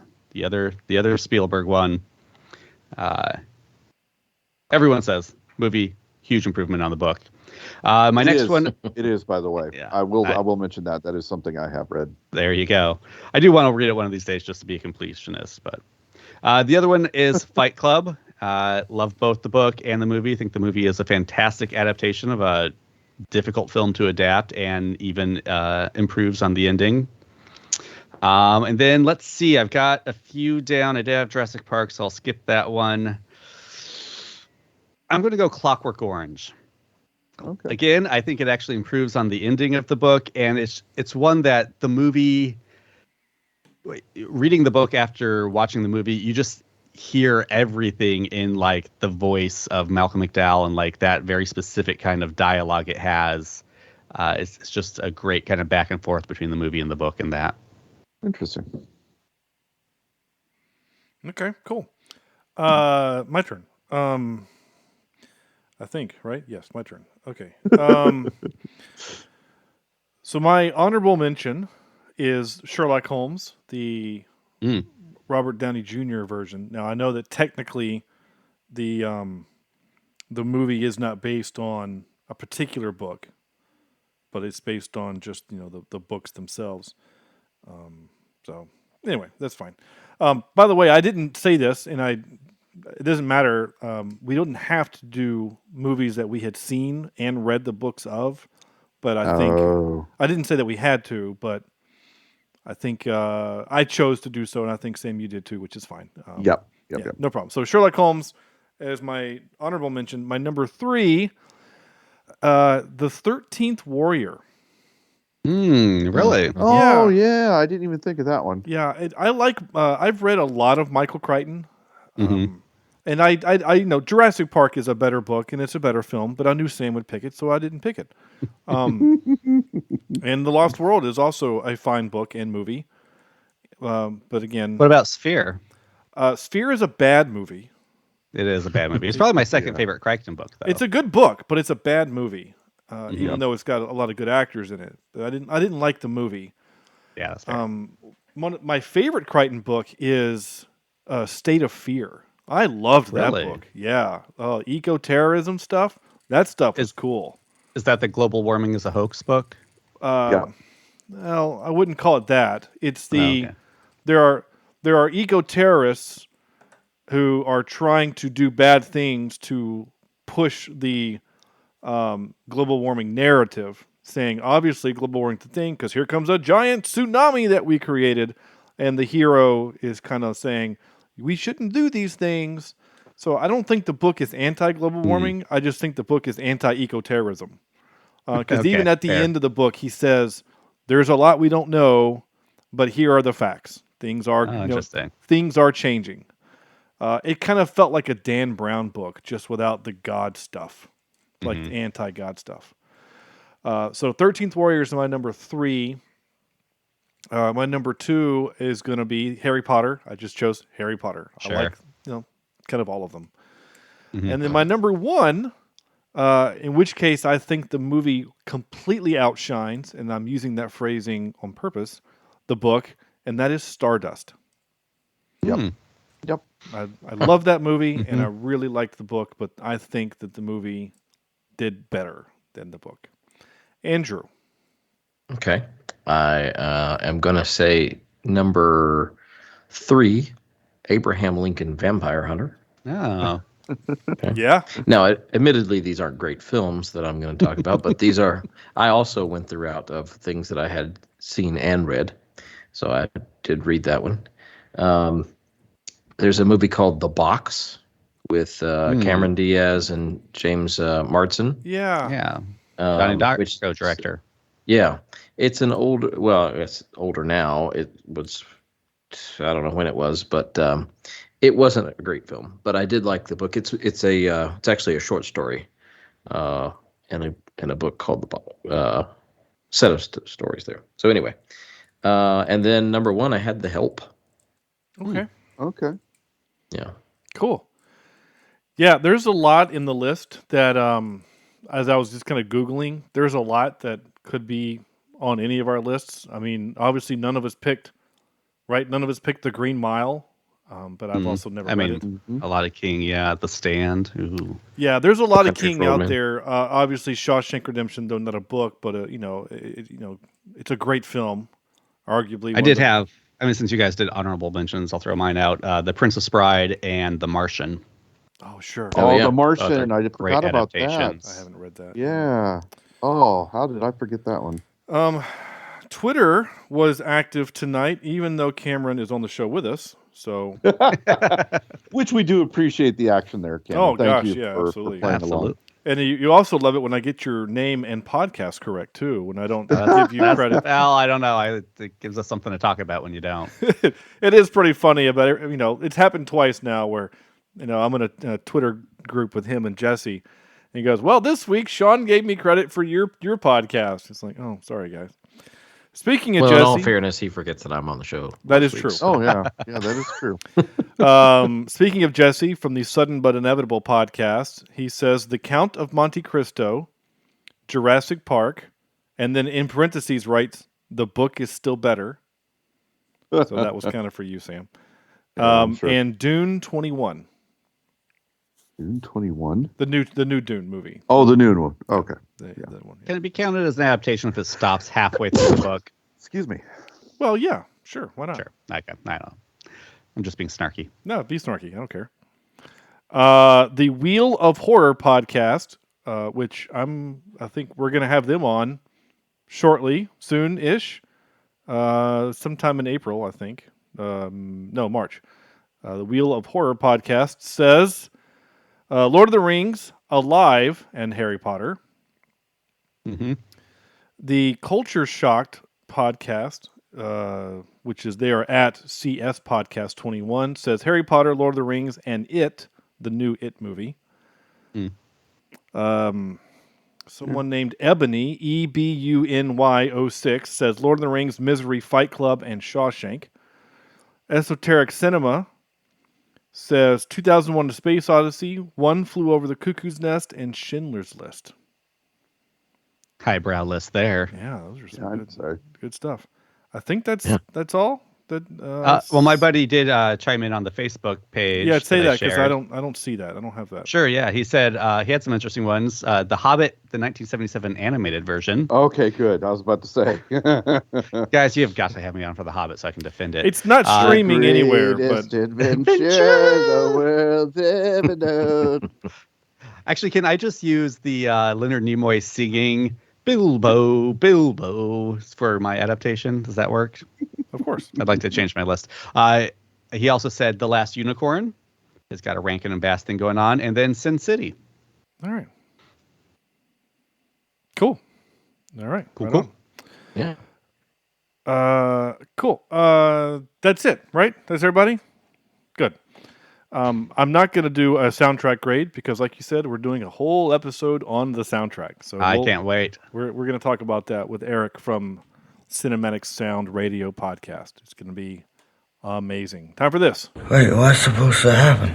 Out of 10, we have to give this movie a score from 0 to 10. And just remind Cameron that 10 is an acceptable number. That's all I'm going to say to that. Sam. No, Andrew. Why would you have to remind me? Yeah, Andrew goes first. Well, I'd stand by my words that I think this is a masterpiece. I don't think that it's 100% perfect, but I am going to have to give it a pretty high score. So I'm going to go an 8.95 out of 10. Okay. For what it's worth, IMDb gives it an 8.8. Oh. I guess I'm probably going to ask this question all 3 weeks. So, Cameron, I'll ask this of you since you're only with us this week. Is this your favorite of the trilogy? Because when I asked you which one would you want to do, you jumped at this one. Absolutely. it's definitely my favorite. Okay. Yeah. Interesting. I love The Shire so much, and then I do feel like I think naturally the first installments usually have the clearer character arcs. They're taking our characters from point A to point B, and then the other installments are usually like what they do in point B. Okay. I'm going to ask the question, and then we'll answer it again next week. I guess we'll ask the question of our guest next week. But Andrew, what's your favorite of the three? I'll ask you that. I'll ask you. Well, I think they get progressively better, to be honest. And again, not reading the book, I don't really have anything to compare as far as that's concerned. So to me, the third one is the better one. Okay. Sam? I would have kind of gone with Andrew until recently, and I think I like the Two Towers better. Okay. I think I do, only because I think the Battle of Helm's Deep is just perfectly done, and the strategy is there, and the tactics are there, and it's for someone like myself who enjoys that types of things, the whole massive assault on Minas Tirith is just not as interesting to me as the assault on Helm's Deep. That's fair. Yeah. For me, it's also the Two Towers. That's my favorite of the three. One of my favorite moments ever is when, and we'll talk about it again next week, and you better believe I'm going to capture it on audio, is when Treebeard walks out onto the field of Isengard and sees the destruction and just loses his shit and does the battle cry. Like in the movie, I got teary-eyed in that moment because it's all of the emotions, right? It's anger, it's sadness, it's fury, it's all of these things, and it's a walking tree. It's John Rhys Davies as a tree. And it's amazing. I love it. I can't wait to talk about it next week. Cameron, what is your score for this movie? My score for this movie is, guys, I love this movie. I just don't want to leave this podcast without talking about how much of a master Peter Jackson is at controlling tone. Like, I think it's something he doesn't get enough credit for, and that's why I want to bring it up. It's just like the way he can go from comedy to epic, huge scope action to like intimate moments to romance. I think it's fantastic. Every time I watch this movie, there's a new scene that kind of makes me well up and weep. This time, the misty-eyed scene was when Bilbo realizes that Frodo has been saddled with his problem, and when he turns and says, "I'm sorry," that never really got to me before. This watch through, it got to me. A film like that can only be, I'm going to do it, it's a 10. This is one of my top three desert island movies, guys. If that's not a 10, there nothing is. That's fair. Hey, I don't blame you. Yeah, right on, man. Go for it. It's not perfect, but the parts that are so amazing outshine any kind of things where I'd be like, well, maybe I'd do that a little different. See, you say it's not perfect. I've said this argument several times. There is no such thing as a perfect film, but I do believe there are perfect films. And what I mean that is that, and this is the example I always use, Die Hard is a perfect film. It perfectly does the thing it's set out to do. 100 Degree Sean, my example is Tremors. Yes. Horrible movie in terms of if you're looking at it critically. But doggone it, I will not pass up a Tremors viewing. There's not a bad beat in that movie. No, you're right. There's not. Everything in that movie is objectionably bad / great. Mm-hmm. Like all of it, right? Reba and the dude and the guns, it's all crazy and great. So, yeah. So you say this isn't a perfect movie. I say it is a perfect movie because it perfectly does what it needs. It tells the story it's supposed to tell. It gives you all the emotions it's supposed to give. It, again, 20 years later, freaking holds up. The only stuff that doesn't really hold up is the stuff that ages it because of the time of the technology. Mm-hmm. Yeah. If you could... do we complain about Ghostbusters because it's painted on film? Yeah. Right. It's the same idea. Yeah, exactly. It's just that's what they had, and they did the best that they could with it. If it was 2001 when this came out and they were doing a stop motion troll, it would look bad and we would make fun of it. Yep. Yeah. You know what I'm saying? Whereas a stop motion AT-AT Walker in 1980 is fine with us because that's what they had in 1980. It also looks freaking amazing. But it also is a big slow thing, and that's fine. Yeah. You know what I'm saying? It's not like the AT-AT Walker has to sprint down Hoth and chase, the speeders. That would look janky and dumb. Sam. I'm going to give it. I'm up there with Cameron. 8.99 out of 10. Okay. Really, really good, and it's only because I think this might be the lesser of the three movies in my mind.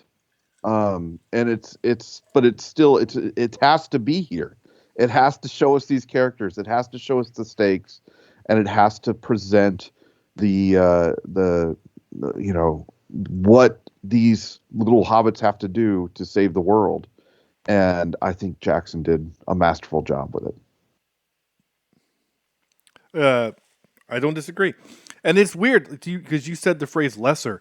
Like, I agree. This is my least favorite of the three, but it's still an amazing film. It's still amazing. Like there is. Like I almost feel bad using the phrase, like, you know what I'm saying? Lesser. Like, yeah. It's just. Yeah. It's not. Well, yeah. I'll get a little personal. I had a hard day today. My mother's not doing well, and she doesn't seem to be being able to kick it. And these are the types of movies that helps me at least escape the idea of what I'm having to deal with and what my family's having to deal with. And I needed this movie in the past week, and I needed to be able to talk about this movie tonight, and I needed to be able to go to the Shire, to have that respite, and to have that magic envelop me to keep me from having to sit here, worried about, whether my mother's going to die or not. And it's the magic of movies. And that's why we do this, folks. This is why we talk about these things so much. It's why we are the 50 billionth podcast to do Lord of the Rings and to gush about it. And it's because each and every single one of us needs this in our lives. And we need movies to help us escape certain things that we just don't want to deal with. And I can't appreciate movies enough for helping me do that and to cope with things that I need to just shut out for a few hours. So anyway, Absolutely. I'm thankful for things like this. That was a ringing endorsement. That was a lovely sentiment, Sam. I actually wish I could somehow capture that out. I mean, I have the technology to do it, but like, I was going to say, how would you ever? I don't know. How does anyone do such things? How can I possibly take a piece of audio and capture it out? And so I could have something like this. Like, how could I possibly do that? That was Lauren Cameron from the Beard Out podcast. Oh, I can hear it now. Yeah. Yeah. Yeah. That was such an infectious laugh. I had to capture that. Oh, man. And Lauren, to sidetrack, was spotted wearing our shirt. Yeah, she was. Right? Yeah, she went she went to the gym. She says she actually wears it to the gym a lot, but she said she was feeling cute and decided to take the picture. To which I, of course, said I was honored that she chose our shirt to sweat in. Yeah. No, thank you, Sam, for sharing all that. That was lovely. Yep. I'm going to give this a 9, just a straight up 9. I've been kind of in a habit recently of giving just whole numbers because usually by the time you guys have given yours, then it doesn't really matter. But yeah, a 9 a 9 gives this movie a 9.25.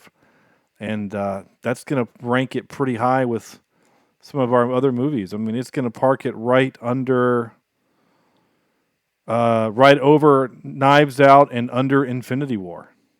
Yeah, and I'm really good with that. Yeah, I'm really good with that. And yeah, honestly, it wouldn't surprise me in the least that by the time we're done with this, our top 5 is going to have 3 of these movies. 3 Lord of the Rings movies in them. Yeah, I mean, It'll probably look something like Avengers Endgame, and then Return of the King, Two Towers, Hacksaw Ridge, Fellowship of the Ring, and then Infinity War, and then Knives Out, or something like that. Okay. Gosh, I know this episode is incredibly long, and well, you're going to trim it down and then release the extended cut. That's been the plan all along. This is a joke that's both fun and not true at all. Okay. Yeah. And it's Lord of the Rings. I mean, what do you expect? Yeah, I think people kind of knew this was going to be a longer episode. Yeah. Should I do the quote game? Do we care? Or do I want to skip it this month? Because these episodes are going to be long. Skip the quote game? I'm going to skip the quote game. It'll hold for a month. I don't really care. That's it. That's our show. Guys, wait. One last thing.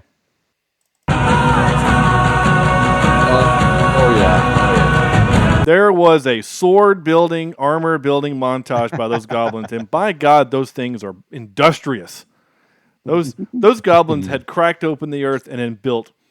I mean, it felt like within 5 minutes of being released by Saruman that they had, built, all this stuff. So they are industrious little beings. I wonder what they eat. There seemed to be a lot of farmland nearby. Anyway, Cameron. Yo. Thank you so much for coming on the show. Please tell our listeners where they can find your show and all the stuff that is Cameron and the Star Trek world that you live in. Cameron is the host of the Green Shirt podcast, A Newbie's Trek Through the Next Generation. I am said newbie who is watching The Next Generation for the very first time because I was a bad geek growing up, apparently. You can find us at GreenShirt87 on Twitter, Green Shirt Podcast on Facebook and Instagram, and those and the podcast can be found on all your pod chasers. I'll also throw out, if you had any interest in listening to me talk about Lord of the Rings and Peter Jackson today, you can hear more of that on the Fandomentals podcast, where I recently just did a whole episode on Peter Jackson in general and gushing about him, but we naturally spent a lot of time on Lord of the Rings. Of course. Cool. That's awesome. Absolutely. Yeah. I, too, have been on a couple of other podcasts as of recent. I was on the Film Code podcast. I'll post when that comes out. That was a really fun time. We talked about the tragedy of Macbeth. And, guys, that was a hard movie to watch. Really? Was it because of Shakespeare? Because it was 100% Shakespeare, and you guys know me already. I don't always do the best with accents, and the only dude in that entire movie that didn't have an accent was Denzel. And probably for the best. I don't know if I'd want to hear Denzel's accent. It's just him. He's not trying to be British. He's just him. There's a handful of American actors that are just being American actors. They're not trying to do accents, but it's still straight up Shakespeare, and it's kind of hard to just listen to. I think Shakespeare is almost meant to be read and studied than just listened to. So, I mean, it used to be common English with Shakespeare. Correct. Right. Yeah. It's like having to go to Chad Evans's family's Thanksgiving and understand what they're saying at the table. Yeah. It's just a different way of saying it. It's a different way of talking. Yeah. Redneckese is a little bit different than the English of Shakespeare. Just speaking of Sean, I didn't mean to shout out that in a couple months you will also be making your Green Shirt debut. Yay! Finally, I got booked on your show not quite a year ago, but yeah, 8 months. Not quite a year, but yeah. We'll finally get you on your chosen episode. So. Yeah, cool. I'm excited. Nice. I should go watch some TNG soon. Sean, what's our Star Trek connection with the Fellowship of the Ring? Oh yeah. What's our Star Trek connection? I have to think for a second. Well, the guy that we mentioned earlier, right? Yeah. Isn't he on Trek? Eomer, yeah. Yeah, I'm pretty sure he's in Trek somewhere. No, he's McCoy in the new ones, yeah. Well, he's not in this movie, though. Oh, you're right. Shoot. Gosh, I didn't even think about it. Oh gosh, I feel bad. I don't know. I don't have one off the top of my head. I know. I feel like Christopher Lee never did anything Star Trek-y. No, I know. He did Star Wars. It's a shame. It's a shame. Yeah. Anyway, that's fine. I was trying to think if that Mark and Koskis, whatever his name is, the dude. He was. I think he. I'm scrolling through his thing here, but oh gosh, what's his name? I don't know. Ian McKellen.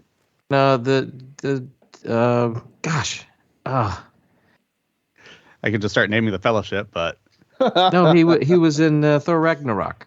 The guy, he was on the new Star Trek films. But he's not in this. Not in Fellowship. He's not in this movie. Right. Cameron mentioned him. Okay, sorry. That's who you just said. Yeah. Sorry, I was zoned out for a moment. No, you're fine. I was going to think of his real name. Why can't I think of his name? He's awesome. Doc McStuffins. It's from Riddick, Chronicles of Riddick. Yeah. And I love that guy. He's Dredd. great. Yeah, he's Dredd. Yeah. Yeah, that's all. He's known by his characters. That's a good sign for an actor. Yeah, exactly. Okay. Anyway, this episode has now grown almost as long as the movie itself. So that's fine. Well, I would rather spend one podcast with you guys than face all the ages of this world alone. Oh, that's very sweet. We appreciate that. Thank you. Much more poetic when you don't stumble over Arwen's words. No, you're fine. You're fine. Okay. That's it. Thank you guys so much for listening. If you still, in fact, are, this was a lot of fun. I'm so glad we are doing this trilogy. I'm really excited for it. We are Cheapseat Reviews. You can go to our website, cheapseatreviews.libsyn.com, where you can find links to all 380 other episodes that we've done, as well as follow us on Twitter and Facebook. Emails at cheapseatreviews@gmail.com. And that's going to do it. Go buy merch from us. I'm going to give you... all right, here's a secret, guys. Okay? Seriously, here's a secret. I have a code that gives you 40% off the store. So if you want to buy something from the store, DM me on Twitter or Facebook, and I will give you that code to get you 40% off.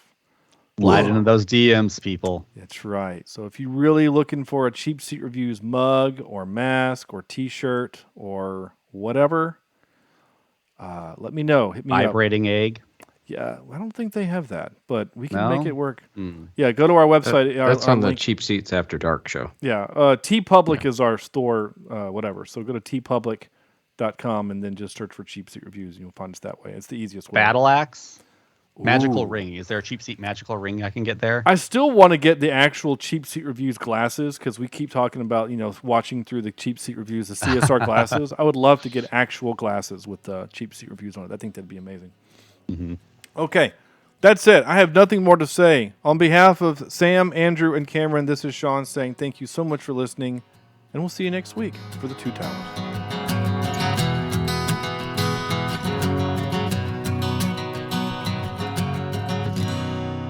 This is Cheap Seat Reviews.